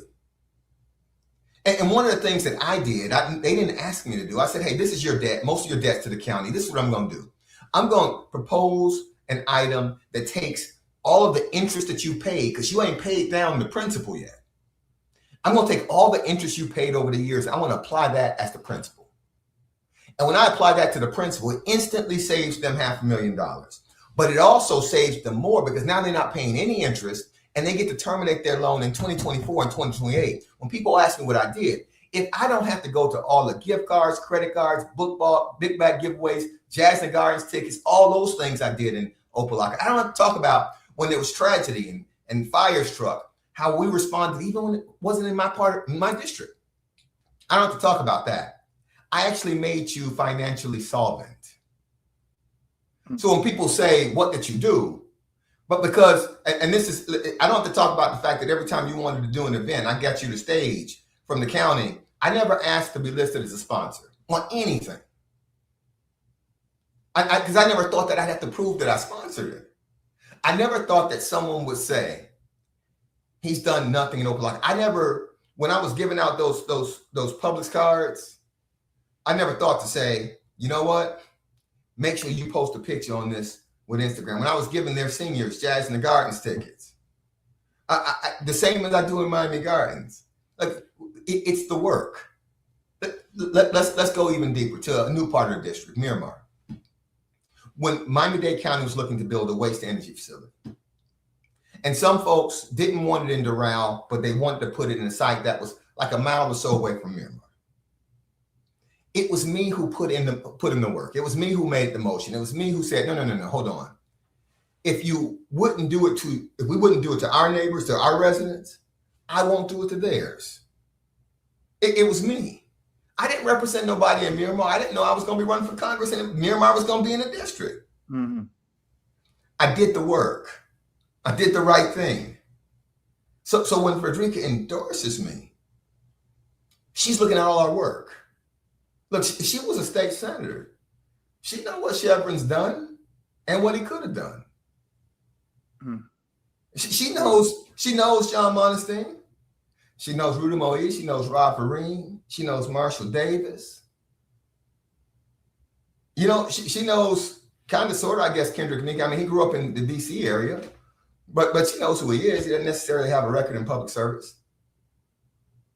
You know, she knows she chose someone who would do the work. And so I want to do the work. I get the feeling that other folks might not necessarily have that goal. Right. So let me ask you, because you have been so, and because you have been so, like, Mayor of Miami Gardens, Commissioner of Miami Gardens, born and raised in Miami Gardens, went to New Orleans, who got to play Carol City. Went to New Orleans, FAMU, University of Miami. You fought. I remember clearly having a conversation with you one time before when you were fighting North Miami, the water issue. I think it's North Miami and North Miami Beach. And you fought them tooth and nail because you felt like they were charging the residents of Miami Gardens all this money. And like you say, getting the Dolphin facility out of Miramar. And you know, I mean, your relationship obviously with Keon and everybody in the Overtown and Liberty City and North Miami, you know, when you look at those fights that you had to actually go and fight those municipalities down, you will now be representing. What is your message to them? Because you were locked in. I know the answer, but what is your message to them that you were fighting them tooth and nail when you were mayor of Miami Gardens, and now you're running to be their congressman, and why should they vote for you? What is your message to them? Well, I've only ever really had a disagreement with one municipality, that's North Miami Beach, and they only have like a block into the Congressional district. But my message to them would be this. First of all, I'm going to do what I think is right. Like the North Miami Beach issue, and it wasn't about the people of North Miami Beach. It was about the policymakers, the politicians, the administrators. They had become reliant on water surplus dollars from other municipalities to supplement their general fund. It was never meant to do that. So people, and not just in Miami Gardens, but in cities all along the east coast of Dade County that receive water from North Miami Beach, was paying for the general fund activities, the parties and the parks and all that stuff for the residents of North Miami Beach. That wasn't right. You can have those things, but you need to pay for that stuff out of your budget. You don't need to take that stuff out of the water fees that come from other cities. And I was so right that the statute, that I kept this fight up, and people, this is revision. Everybody's taking credit for it now. The truth is that I gave a State of the City speech about this. I gave a State of the City speech about this and told them that we would never give up. When I went to be commissioner, they thought they had dodged a bullet. And so I got to the county and I made it a county legislative priority. And so now the county is lobbying for this every year. And because the county is lobbying for this every year, and North Miami Beach's lobbyist is on the county team, he can't lobby for them. It was part of a greater strategy. And then it passes 1 year. Chevron sponsored it. Felicia sponsored it. Passed 1 year. The governor vetoes it. So when Rep. Robinson and I sit down and talk about it, it's like, well, I'm going to try to work with some of these Republicans this year. Can we get the language on a bill with Representative Demi Busada Cabrera? And so I go to her, I talk to her. We talked to her about it. We talked to her about how unfair it was. And she had remembered that she had voted for it the year before. She put it on her bill. And it was a bill that they wanted to pass. And so the bill passes and the governor signs it. But now we didn't just solve the problem for Miami Gardens. Come July of 27, we solved the problem for everybody in the state. No one can do it. That started because I just would not give up. I would tell the people of North Miami Beach and every other municipality that they have someone who'll never give up. I'll never stop fighting for them. That once I commit myself and we identify this is our value, this is what we identify as right, I'm going. And so it won't always be pretty. I'm not necessarily the person you send when you want it to be pretty. I'm the person you send when you want it to get done. I'll get it done. That's, I mean, hey, I had to ask you that because so you've been in. I mean, when you look at you and as a mayor and a county commissioner, county chairman, you've always been involved in the school system. You know, with the Department of Education being gutted, what is your plan when it comes to education in your congressional district as a congressman? Well, I'll continue to work with our local school board member, whoever that's going to be. And I'll continue to work with my successor on the county commission is Steve Gallen. And I know he's going to continue to work with our local school board members also. So I'll continue to do that. But I think the national role has to be by way of setting standards and sending down more money. And I think that we probably have to do a better job of sending money directly to districts and not through the state. Because what I don't want to get caught up in is the ideological wars in Tallahassee and limiting how those dollars actually come down to the county. We know what we need to do from an educational perspective. We need to fully fund it. We need to pay teachers like professionals. You know, I was talking about this COPS program that they used to have when I was mayor. I don't know if they still have it, the Justice Department. The Bureau of Justice, they'd have this COP program where they would pay a portion of a COP salary if you agreed to hire it, and you just had to be able to absorb the salary later on. Why can't we have something structured like that for teachers? Why can't we have the federal government saying, hey, if you actually will pay teachers like professionals, we'll pay a portion of it so we can actually raise their pay? Well, why can't we have programs that allow people to come in and teach just for a semester, high-performing students, high-performing classes, have them co-teach with folks? So you have engineers from NASA coming to teach rocket science, literally.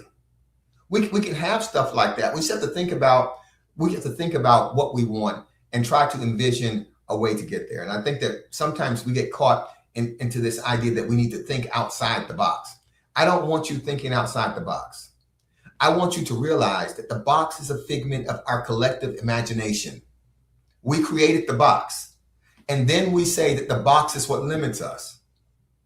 You can't completely build the cell and call yourself a prisoner. You built the cell. You built a cell. You can dismantle this. Mm-hmm. We are being held captive by our traditions and our sense of status quo, even though we know what is required. And that's in education, it's in healthcare, it's home ownership. We are being held captive. We can stop that.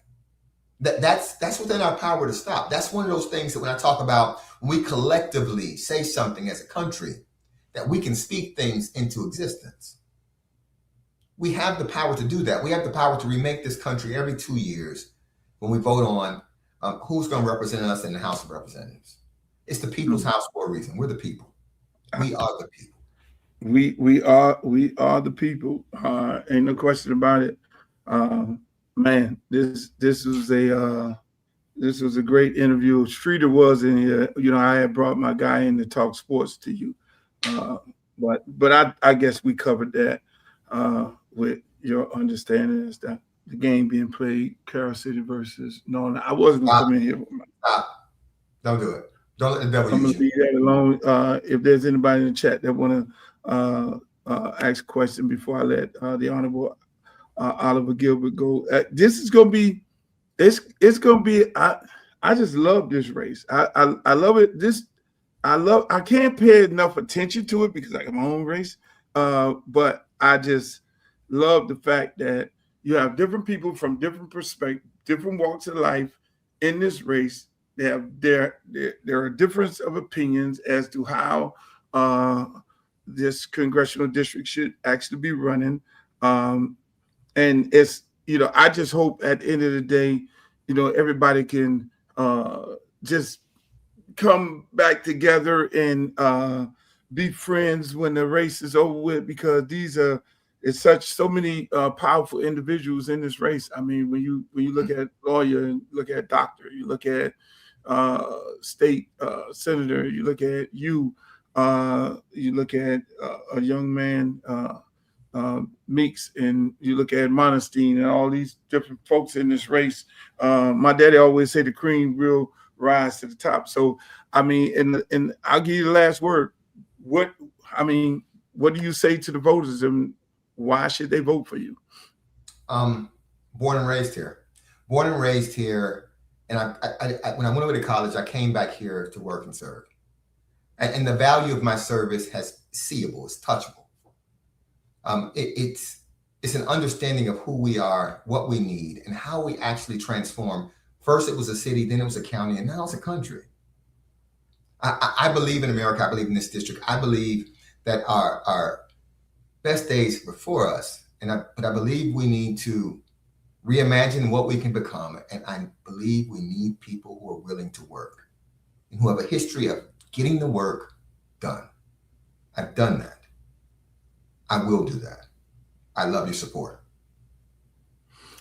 Thank you, my brother. I appreciate you having me on. I appreciate. Damn, I'm thinking I'm getting. I appreciate you coming on this show. I appreciate everything that you've done for the community and for the culture. I just got one last question. Okay. And it's just describe this person in one word. Tangela Sears. Oh. One word. You only have one word. One word to describe her. Relentless. Relentless. Tan is relentless. Relentless. Oh God. Oh my God, she's relentless. Hey, that energizer bunny, like relentless. Relentless is the right word. Man. Hey man, I want to thank you, my brother, for coming on. I really appreciate you, and good luck on the trail. I appreciate you. Good luck out there. All right, thank you. Man, we had the opportunity to talk to the Honorable Oliver Gilbert. Man, I'm telling you, it's such a big show. I just want to let you all know, I've extended, and I will be, if I have it, I'll be extending invitation to all the other candidates in Congressional District 24 run, and any other candidates in any other districts other than mine. Should I interview people running in my district? Congressional District 20. But that was a great interview. Hopefully we've got some of the things that you all wanted to clear up. We talked about Alligator Alcatraz. We talked about some of the work that a lot of the work that Commissioner Gilbert has done. We talked about his fight with North Miami Beach in the water. We talked about Miramar. We didn't get too deep into Liberty City and Overtown. There wasn't no issues there. We talked about the Chevron, him and Chevron going back and forward, and we talked about his opinion on his the candidates that are running in his race. And I was getting some texts by some of the candidates and some of the people who run. Ask him this. No, I'm not going to do that. Don't text me. To ask him any other candidate any questions. You get to do that on the campaign trail, or you are more than welcome to come on this show right here. I'm sorry about this StreamYard stuff all over my page here while Zika Foster did something to my thing where I have to have this on here, and I didn't find anything to be able to take that off. Only thing I did is found this right here. Again, that was a great interview. I enjoyed having an interview with Oliver Gilbert. That was excellent. Man, I know some of you guys, you got so captivated and you didn't put anything in the chat, which was good. I mean, I was asking the right questions. At the same time, Spain did win. This show will be rebroadcast. Thank you to everybody who's on my YouTube channel, both of my Facebook pages. That's going to be a very interesting race. You know, it's going to be a very interesting race. You have Meeks, young, vibrant, young person, come from a family where grandmother, congresswoman, father, congressman, all these people are my friends. I mean, it's amazing. I'm happy. I'm running in a race where I won't have to be chiming in. You have Moise is running, the doctor. You have who was originally in my race. You have Monestein running. I don't know who else is over there. You have Chevron, a good friend of mine, Chevron running. I mean, this is a very, very, very interesting and contentious race. A lot of these guys bring something different. You have Rob Vereen running. A lot of these guys bring different. You know, it's an amazing, different race. You know, one hand you might want the state senator, on the other hand you might want to have the mayor and the county commissioner and the prosecutor, and another hand you might want somebody totally different than the young guy or the doctor, or another hand you might want the former county commissioner, Monestein. And so you guys in Congressional District 24, y'all got your work cut out for you. And I know absentee ballots have been mailed. Y'all got your. I know it's gonna be difficult for everyone, and the mud is only going to continuously being slung. You know, it is going to. You know, all those guys are very competitive guys.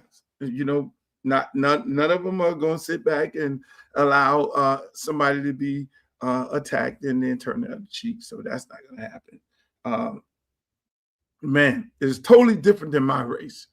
My race, I have the Congresswoman who was indicted, who has a federal hearing in February and who resigned in Congress. And I have the gentrifier, the white lady in my race who's trying to erase a black congressional district and turn it and take a black seat that has never been taken away in 30 years. And then you have a career politician, old head who's been beat by the lady who resigned. And then we have a young guy also in our race who's a substitute teacher. So that is my race. My race is a lot different than that race. And I mean, for the elephant in the room, is tons of people think that I'm running in that race. I'm not. Tons of people think I should have ran in that race. I think Congressional District 24 and the candidates that you have are very qualified candidates. Those individuals, whoever you guys pick, I know that they're going to do an excellent job. Whoever you guys pick. Normally, if I wasn't running in a race, I would be endorsing. Thank God I'm running in a race because I don't want to be in the position of be doing an endorsement because I've always endorsed candidates. And most of my candidates always won, right, Tangela? They've always won. And I've always had to boast of Tangela, my candidate won. And then sometimes my candidate didn't win, but when my candidate didn't win, they didn't end up. I'll leave that alone. I'll leave that one alone. But yeah, man, it's a very exciting political time of year. As you can see right on the thing, vote by August 18th. When it comes to my race, let me just say this. I'm running in a tough race. I do not under no circumstances take any special interest group money. You'll see my campaign funds very low. I will not be buying the race. I will not be taking my own money and buying this congressional race because I think when you take your own money and you buy a seat, then you expect to get a return out of it. And one of the only how you get returns is when you start doing something messy and when you start doing something illegal or when you start doing insider trading. You know what I'm saying? Like my main opponent who has all the money allegedly does insider trading. Let me put that disclaimer on there because it seems like people would love to be suing me right now. That's what it is. And so my race is different. It's a choice of whether you're sick or tired of being sick or tired. You know, I'm a person that I have a problem with the Democratic establishment. I have a problem with the Congressional Black Caucus. I felt like the Congressional Black Caucus should have put down on this woman, Debbie, that's in my race. I felt like if they're going to attack the Republican Party for gerrymandering maps and erasing African-American seats, 3 of them in Tennessee, Alabama, and Louisiana, if they're going to put down and tell us we need to be boycotting their football teams and everything in those states, then they should have been the ones to put down on Debbie when she decided that she did not want to run for her seat against Jared Moskowitz or run in 22 against a Republican that Joe Biden won that district 5%, won it by 5%. She could have easily took up $15 million in her PAC money and $3 million liquid cash money and ran in that district, but she decided to run in a African-American district that seat has been held by African-American for over 30 years. She did that. The Congressional Black Caucus didn't say anything about it. They didn't make one statement. And I think that the Congressional Black Caucus showed that they have no backbone, no spine. And I said it, that they should have put down on her. If it was Mega would have put down on any individual in the Republican Party going against Donald Trump's interests. And you've seen that in these primaries. I think the Congressional Black Caucus has a responsibility to protect Black elected officials, Black representation, and Black people. And that's whether it's foreign or domestic, whether it's in-house or not. So they've shown me and a lot of people, because I represent the upset Black man, who borderline is ready to go independent, like so many other Black men and women who are sick and tired of this Democratic Party saying that they're going to do everything for us, but does nothing. I'm sorry. I'm keeping it a buck. And so I said to myself, before I be like anybody else, I will go and make the change. I will be the person to go change. And so God put me in this position to run. The caucus had an opportunity to put down on this woman, to tell her, make a political statement that she's wrong for doing what she's doing. Meanwhile, she went and allegedly lied about the party. She talked to Hakeem Jeffrey, and Hakeem Jeffrey gave him a blessing to run in this district. Now, mind you, this district hasn't changed. It is still 54% African Americans. It's still 20% Caucasian, even with the gerrymandering of the map, 15% Hispanics. And of those 20% of white folks in this district, there's only about 6,000 that actually votes. And so I had friends of mine telling me, oh, you guys need to consolidate, go to these meetings and all those things like that. And I had not done the numbers at that moment. But when I went back and did the numbers, I got highly pissed off with some of my friends who took me into those stupid ass meetings that I had with those other candidates. No, you don't have to consolidate. She needs to get African-American votes. And I trust in the people in Congressional District 20 to do the right thing and vote for me. I trust that they're going to do the right thing. When I go walk door to door and see and talk to these people, they're sick and tired of the former mayor. They're sick and tired of being misrepresented by the lady who resigned. I'm not going to call their names. And, you know, they just feel like the young guy's not ready right now. And I like the young guy. When I win this, I'm going to offer the young guy a job. I'm going to take the young guy with me. I think the young guy is our future. I think he can be an asset to the district. But at the same time, This is a very, very serious race. My race in Congressional District 20 is more serious. It is the crashing of the Democratic Party, as I see it. Here you have a strong Black man in me who's not a part of the elites, who's not a part of the bougie crew, who represents all these strong Black men who are very upset with the Democratic Party, who are very upset, and a lot of them voted for Trump.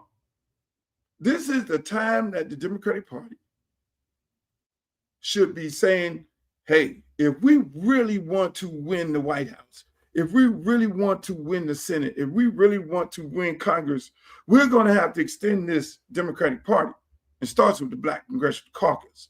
We're going to have to bring in some fresh people who we know going to fight. People we know going to fight on that same level Donald Trump is fighting on. People we know who has vision, not the same old. So when I look at it, I look at this party I look at my race in Congressional District 20, it's showing that, it's showing the Democratic Party. My race is showing that white Democrats run the Democratic Party, even though nobody could do nothing without African-American vote. We are the power, but it ain't like we running this thing like we are the power. We're running this thing like we are the minority and not the majority. We ain't running it like that. We running it like we work for them and they should be working for us. But when the white side is funding and handpicking congressional members through PAC money and through campaign contributions, then they actually control us. This would have been the perfect time for the African-American members, the Congressional Black Caucus, to say, in this race, we're going to show this woman, this white woman, Debbie, more ways than one. We're going to endorse, every one of us, we're going to endorse individuals in this race. Hey, we're going to endorse you, Mr. Campbell. And matter of fact, we're going to tell our campaign, our donors to our campaign to put that money on you or whoever in the race. I don't give a damn, whoever in the race. We're going to endorse individuals in that race, and we're going to tell our donors to put money in their race. That's how that's, to me, how they would have shown us that they do represent Black people, other than having the Congressional Black Caucus weekend where they're partying with the celebrities and all that. They didn't do that. They had the opportunity. God put them in a position to have a voice and say, hold on, white people. Oh, do we have a problem? So y'all saying a white Democrat to run in a Black congressional district? Or what we doing? Because y'all could do that to either one of us. It did in Memphis with Harold Ford. Remember Harold Ford, Daddy? Everybody talk about Memphis and the crime and all the bad things about Memphis. I love Memphis.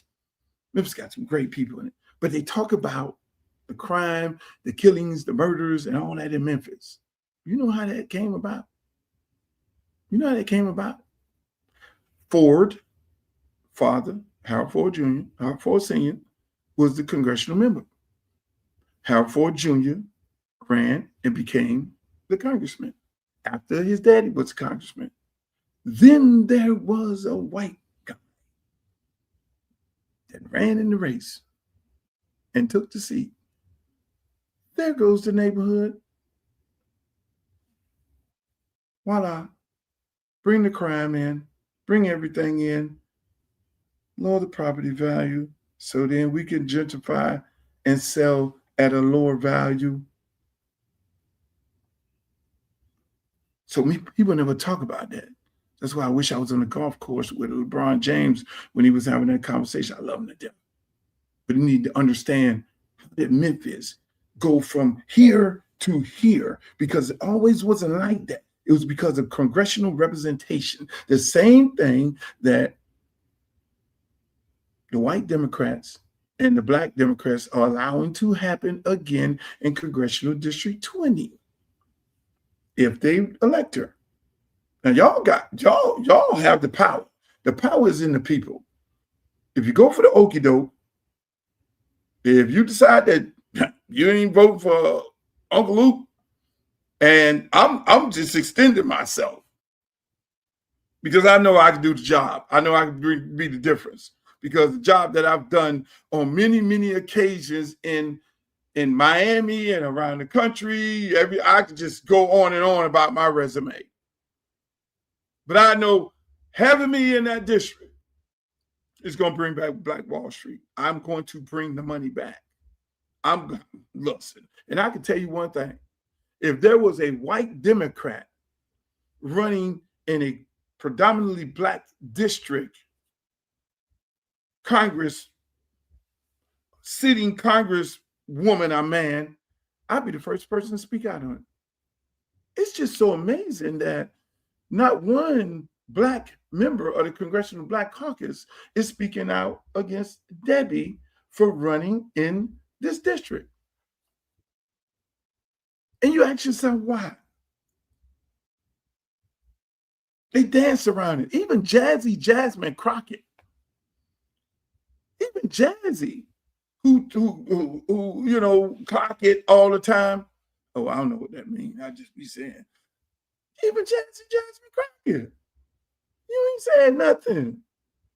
All these slick mouth black congressmen and women and all that, y'all ain't saying no. That prosecutor, he ain't saying nothing. Everybody got a memo. Don't fucking say nothing about this race. Why? Because of PAC money? You're going to affect my PAC money. Because in all actuality, white Democrats really run the black Democrats because they're the ones who are giving them the PAC money. So who or what interests are the black Democrats voting for? Are you really voting for black interests? Are you really voting for black interests? So I'm giving you the frustration of the average African-American man and woman. Why are we still in poverty? Why are we still talking about, I'm running on a race, I'm still talking about SNAP benefits. Before it was welfare, then after welfare was the EBT cards. Now we talking about SNAP. They just create a new name. It's almost like booty shaking, and the new name is twerking. We still talk about affordable housing. They even flipped that. They even flipped affordable housing. They said, oh shit, we're gonna take the governmental projects and we're gonna say, we're going to give you affordable housing, but we're gonna displace you for the time being. Go into the community and say, yeah, we're gonna develop and redevelop the governmental projects. And so y'all will be able to come back and move into this nice, beautiful place. And so what they do at the county level and the federal government level, they give it to a special interest developer. And they run in, they send people into the community and say, listen, we're going to redevelop, we're going to make this place beautiful, and you're going to be able to come back and move in here. And then give it to the developer for $1 to redevelop the governmental housing projects. Remember, it's owned by the government. $1 and you'll have the contract for 99 years.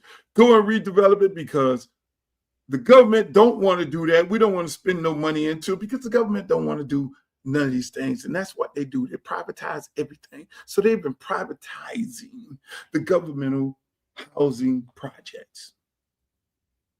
give it to a developer, one of their friends who give plenty of money to those campaigns, and they give the money to everybody on your county commission campaign. They give the money to everybody on your city commission campaign, and then they partner up with HUD. They get the development. All of a sudden, they're building the new governmental housing projects, and they call it affordable housing. Then they call it workforce housing. And then then they tell those people, yes, we're going to build these, and well, we're going to move you over here to your final resting place. That's what they're really doing. They don't tell you that. We're going to move you over here while we rebuild. And then applying to get back in those places, you know what they say? Can we have 5 years tax return? You need to be making X amount of dollars, because remember, it's affordable housing, workforce housing. So you need to bring your tax returns for 5 years. You need to bring your bank stubs. You need to bring your last child birth certificate. You need to let me know where you came, where you went, all this. Do you have any criminal record? Did you have, I got shoplifted. So, you don't qualify to come back in. Oh my God. And then the Starbucks open up. Then, like my buddy Ron made, damn, I be in the corner and I see white people pulling groceries out their car and they're going into the building in the heart of the city. And this is happening everywhere. Not on my watch. It's big business, people. It's so easy. I identified in my district $6.7 billion. I'm talking about the word B that's allocated for my congressional district. And I broke it out. They don't want to pour back into the district to increase businesses. They don't want to big up the business. Oh, here you have X amount of dollars for small businesses, $250 million. You have $5 billion to expand the port.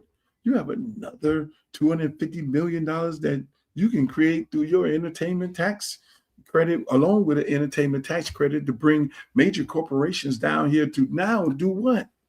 You have another $1 billion for affordable housing, $250 million that you can create subsidies to help seniors with the high cost of insurance. You have another $250 million that you can invest in apprentice programs and schools and trades to teach the young people. That's what I've identified. I ain't going to play with these people. But what does that all do? My housing plan is called Built by Us for Us. My port expansion is called Built by Us for Us. What that mean? Built by us for. So you building the port and you're making money. You're building the affordable housing, you're making the money, people from the district, and they're allowed to go back in there. Once you finish building the port, then port workers become workers of the port because you've expanded it. So you just expanded the workforce. You have another $250 million in small business loans. That's going into new businesses and existing businesses to bring the level of their businesses up. So you've created jobs within the district and you've created money circulating. And you've stopped gentrification. You've beautified an entire community with good high-paying jobs, because we know the cost of living is out the roof. We can't control the insurance, but we can bail out the auto industry and bail out the LI industry. We can bail out homeowners in the state of Florida with this high cost of insurance until they get the shit right. We could penalize insurance companies, because the last time I checked, my mother's house withstand every hurricane known to man.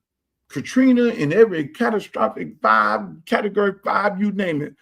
Why in the hell all of us, a ton of us on here. Why is our insurance going up?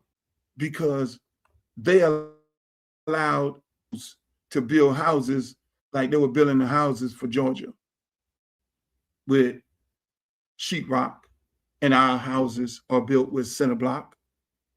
Why does the insurance company don't insure my house different than the house that was built with sheetrock? The cinder block has lasted forever. The sheetrock don't last. It's like you're not going to charge the same insurance money for a Volkswagen versus a Range Rover. That's simple.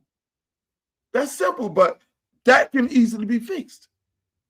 Somebody just has to bring until that happens. I got to bail out my seniors. My seniors making a tough decision. They got insurance up the yin yang, property tax up the yin yang, gas up the yin yang, grocery up the yin yang. My seniors got to go take a job at Publix doing grocery because the math ain't mathing, because they are sitting here with the Social Security check and their retirement check, but then now you done up the damn cost of living. You've upped the gas. You've upped the property tax. You've upped the insurance. The math ain't mathing. So now they got to go take a job after they retired. Or they lose their house. Or they lose their house. So my campaign is about fixing that, because we know what's going on.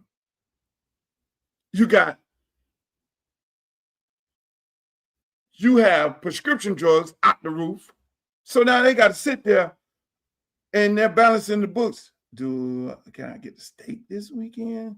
No, I can't. We can't afford the steak this weekend. That shit like $37. And we got to eat. No, we got to pay for prescription drugs. That's coming up. Oh, we got to pay for property taxes. We got insurance. We have to do all this. And the man knock on the door. You want to sell? Those are the issues that people are facing in my congressional district. So in order to balance that, I got to bring more money back into the district.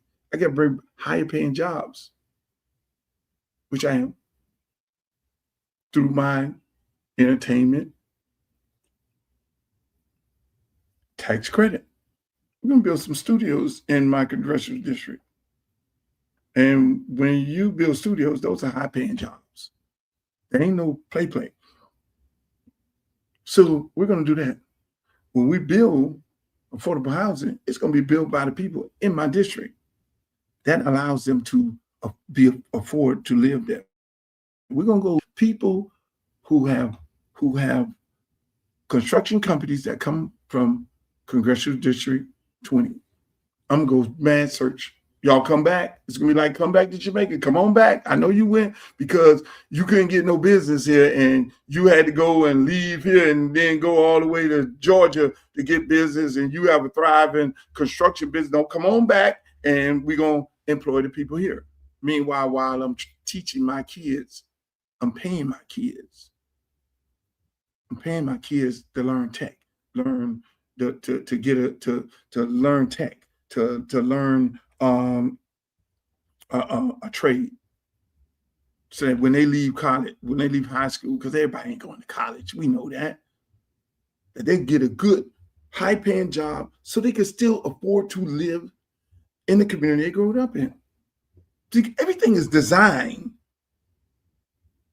that the seniors sell their house, move, the people who live in the district move, because Congressional District 20 is so close to the beach and the ocean. Congressional District 24 is 3 to 4 miles away from the ocean. They want that. These billionaires ain't moving here for no reason. These trillionaires. They want that whole corridor. That whole quarter, Congressional District 20, Congressional District 24, they already controlled it with Jared Moskowitz. They already controlled it up there in Palm Beach with Lois Franco. So if they get Congressional District 20, they get to finish the gentrification program. And the way it's moving, Congressional District 24, they'll probably have 2 terms before they run a white person in that race.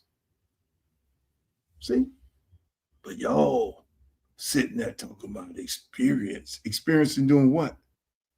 Stealing? So look at my point. What are you experiencing? Oh, she's experienced. Experiencing what? What have you done for Black people?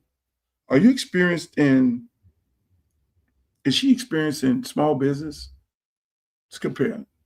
Luther Campbell, small business, owner, operated, and have some successful multimillionaires that came out of my small business called Loop Records and Loop Films.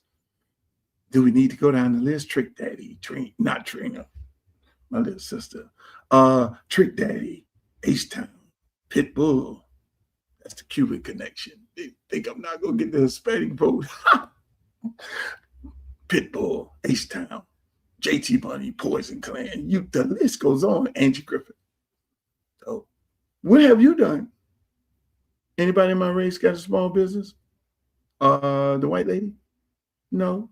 You left the University of Florida and went straight into politics. You never had a job. So how in the fuck you going to talk to some people about owning a small business and having a job and the things that people have to work? So that's experience. Experience in doing what? Being a career politician? Experience in doing it in Bernie Sanders? Experience in getting fired by President Barack Obama? Experience in lying, in my opinion? That's what y'all want? Anybody that vote for that lady should be ashamed of themselves. Now you move to the other candidates, experience in gentrifying the neighborhood, you just got expelled. You got convicted on 25 accounts, 27 accounts you got convicted, 25 counts by Congress. You got a federal indictment hanging over your head. It's kind of hard to vote for. Young guy. Those are the people who I'm running against. This is the system that I'm running against. So it's my plan versus their plan. Do you want to get gentrified? Vote for Debbie. She's going to get you. Or vote for Dale. He'll finish it off. Do you want Black Wall Street? Do you want a bigger and brighter future here in Congressional District 20? You want money coming back in? You know I love my kids. You've seen the things that I've done in Miami. Bring major partnerships, major corporations, major dollars. Yes, I'm from Miami. I've been living in Broward County for 15 years. It's time that I do the same thing I did in Miami that I do in Broward County. It's time. Because I live in this county, I pay taxes in this county. My job right now is to do that and more. Ain't no place I never went that I didn't turn into gold. I took guys off the street who were selling drugs and made them multimillionaires, international superstars. Nobody in this race could say that. I built lives. I took kids. I put thousands of kids in college, played on the biggest and highest stage. I've coached them. Made more millions and millions of dollars than the ones that I'm more proud of, and not the ones who made it to the NFL, but the ones who went to college, because I always put 90% of my kids in college while coaching for 20 years. The ones who live in a successful life with their degree, I'm more proud of them than anything. I'm proud of the kids who decided that they didn't want to go to college, but they're living productive lives and doing good services in the community. I'm proud of Keon Hardeman, who played football and baseball in our youth program. And he's a successful politician at the county commission. I'm proud of founding that organization. And when I go out there in my district, and I go out to some of these parks in my district, and I see some of these organizations are being mistreated, because I know where CDBG funds need to be going to. I know where that penny tax dollars need to be going to. So a lot of people ain't happy about me running, because I don't play when it comes to my kids. I do not play when it comes to KIDS, because they are our future. It is our responsibility to make sure the future is bright for them. And I've always did that and more. So when I see the people I'm running against, and at the end of the day, I'm taking an L. This job pay $170,000. That's what it pays. So when I look at Sun Sentinel and Miami Herald and all these people endorse these people, what are you endorsing? You endorsing that? You should be ashamed of yourself. Now they got all kind of stuff, lies that, see, when you know you're making an impact, then they start creating those lies and they start floating around stuff. They got stuff going around the district talking about they're making up stuff, which is real funny. They're just making up stuff. They got me going to jail for something. I can tell you what I went to jail for. I went to jail for fighting for free speech. I went to the Supreme Court for fighting for free speech. I can tell you what I was accused of, and later on, charges got dropped. I can tell you that. My life is open book. When you get to decide that you're going to run for office, you sit up there and say, what's this? My life is an open book, and I am willing and able to discuss any and everything. So they can float all their little rhetoric around and all the lies and the propaganda, which is great, because that tells me I'm doing something great. That tells me we're winning. And we're going to do some great things in Congressional District 20. And if God says this is not your time and we want you to do something different, we want you to go ahead and retire, Luke, and get your dual citizenship in the Bahamas and Jamaica and just spend the rest of your days over there chilling because the little man is going to be going off to college, then so be it. That's what I'll do. If he decides that you, oh man, do this and do that, I do what God tells me to do. I'm led by G-O-D, because I'm down with G-O-D. You know me. That's what they should remix this song. You down with G-O-D? Yeah, you know me. Remix that song. But yeah, so again, that's our show today. I saw my man Streeter coming in here. We was going to talk some sports. We've been on here for a minute. We got to talk to Oliver Gilbert. We had a 24-hour voters registration event. We were able to get some people voted. Some people registered to vote. Some people made donations. Ms. Zika got this banner up here, and I don't know what she did with my regular banner. You can hit that QR code up there if you want to make a campaign contribution to my campaign right there. Just go right there and hit the QR code and make a $5 campaign contribution, because we are really grassroots. I heard Oliver Gilbert talk about grassroots and where people getting money from and all that. I actually fired my fundraisers. It was like, well, we got to go to Washington and raise some funds. I say, no, we don't. I say, no, we don't. No, you don't want to act right. No. I take $5. $5. This is a real grassroots campaign. $5.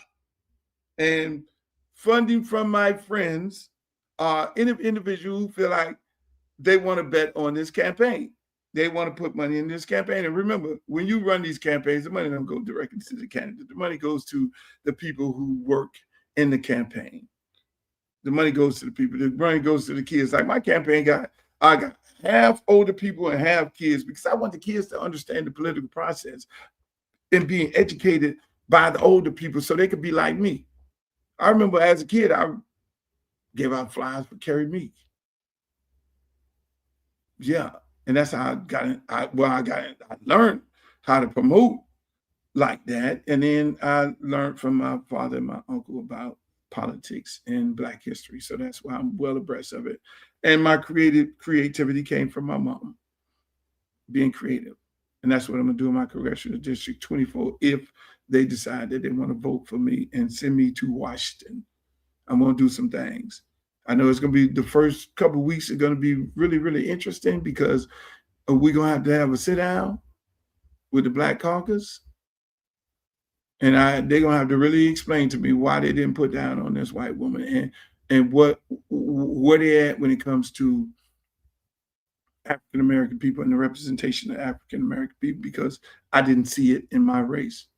Not one of them endorsed, not one of them made a campaign contribution to me or any other candidate in this race against this woman. Now, if they're friends with her, that's fine. That means they're friends with everybody else over there on that side, on the white side. And if that is the case, then every angry African-American male and female who has been sick and tired of being sick and tired of the Democratic Party, they have a right to feel that way. Just like me, I have a right to feel that way. And that's the reason why I'm running. I'm running to see if y'all really want that change. I'm running to see if y'all really buy that life. If you want that change, Luke goes in. If you want that change, you'll make a campaign contribution. Other than that, hey, I'm going to be all right. I don't know about the other candidates because I don't think they have a job to go to after this, but I do. I'll go back to my nice little beautiful business. I stopped a 29-city tour. When I was sitting there getting ready to sign that paper in Tallahassee, I was like, oh my God, I have a 29-city tour and I can't do it if I do this. Oh my God. And I say, don't do it for the people. God always sends me to places to fix and do it for the people. And that's what I'm going to do. Ladies and gentlemen, that's my show. I really appreciate you guys coming on here. We're back Monday, Wednesday, and Friday. You know, the schedule kind of alters because I am running a congressional race. I'll be coming back in the district, knocking on doors. You got to love it. Hey, I'll be in the district knocking on doors. We'll have people calling you up. If you have that mail-in ballot right now, please scratch Uncle Luke on there. My name is first, so you can't miss me. Scratch Uncle Luke on there.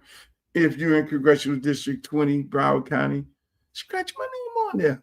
It's a life-changing scratch. It's the best scratch-off you can ever do. It's the best scratch-off where you can guarantee that you're going to reap the rewards of that scratch-off. Don't scratch the other names on there. My God. Let's make a change. Ladies and gentlemen, that's my show. Thank you all on Facebook, on both my Facebook pages. Thank you all on YouTube, Uncle Luke TV. Thank you on X. Thank you on Snapchat. We're going to figure out how to get my TikTok people involved in this once I figure it out.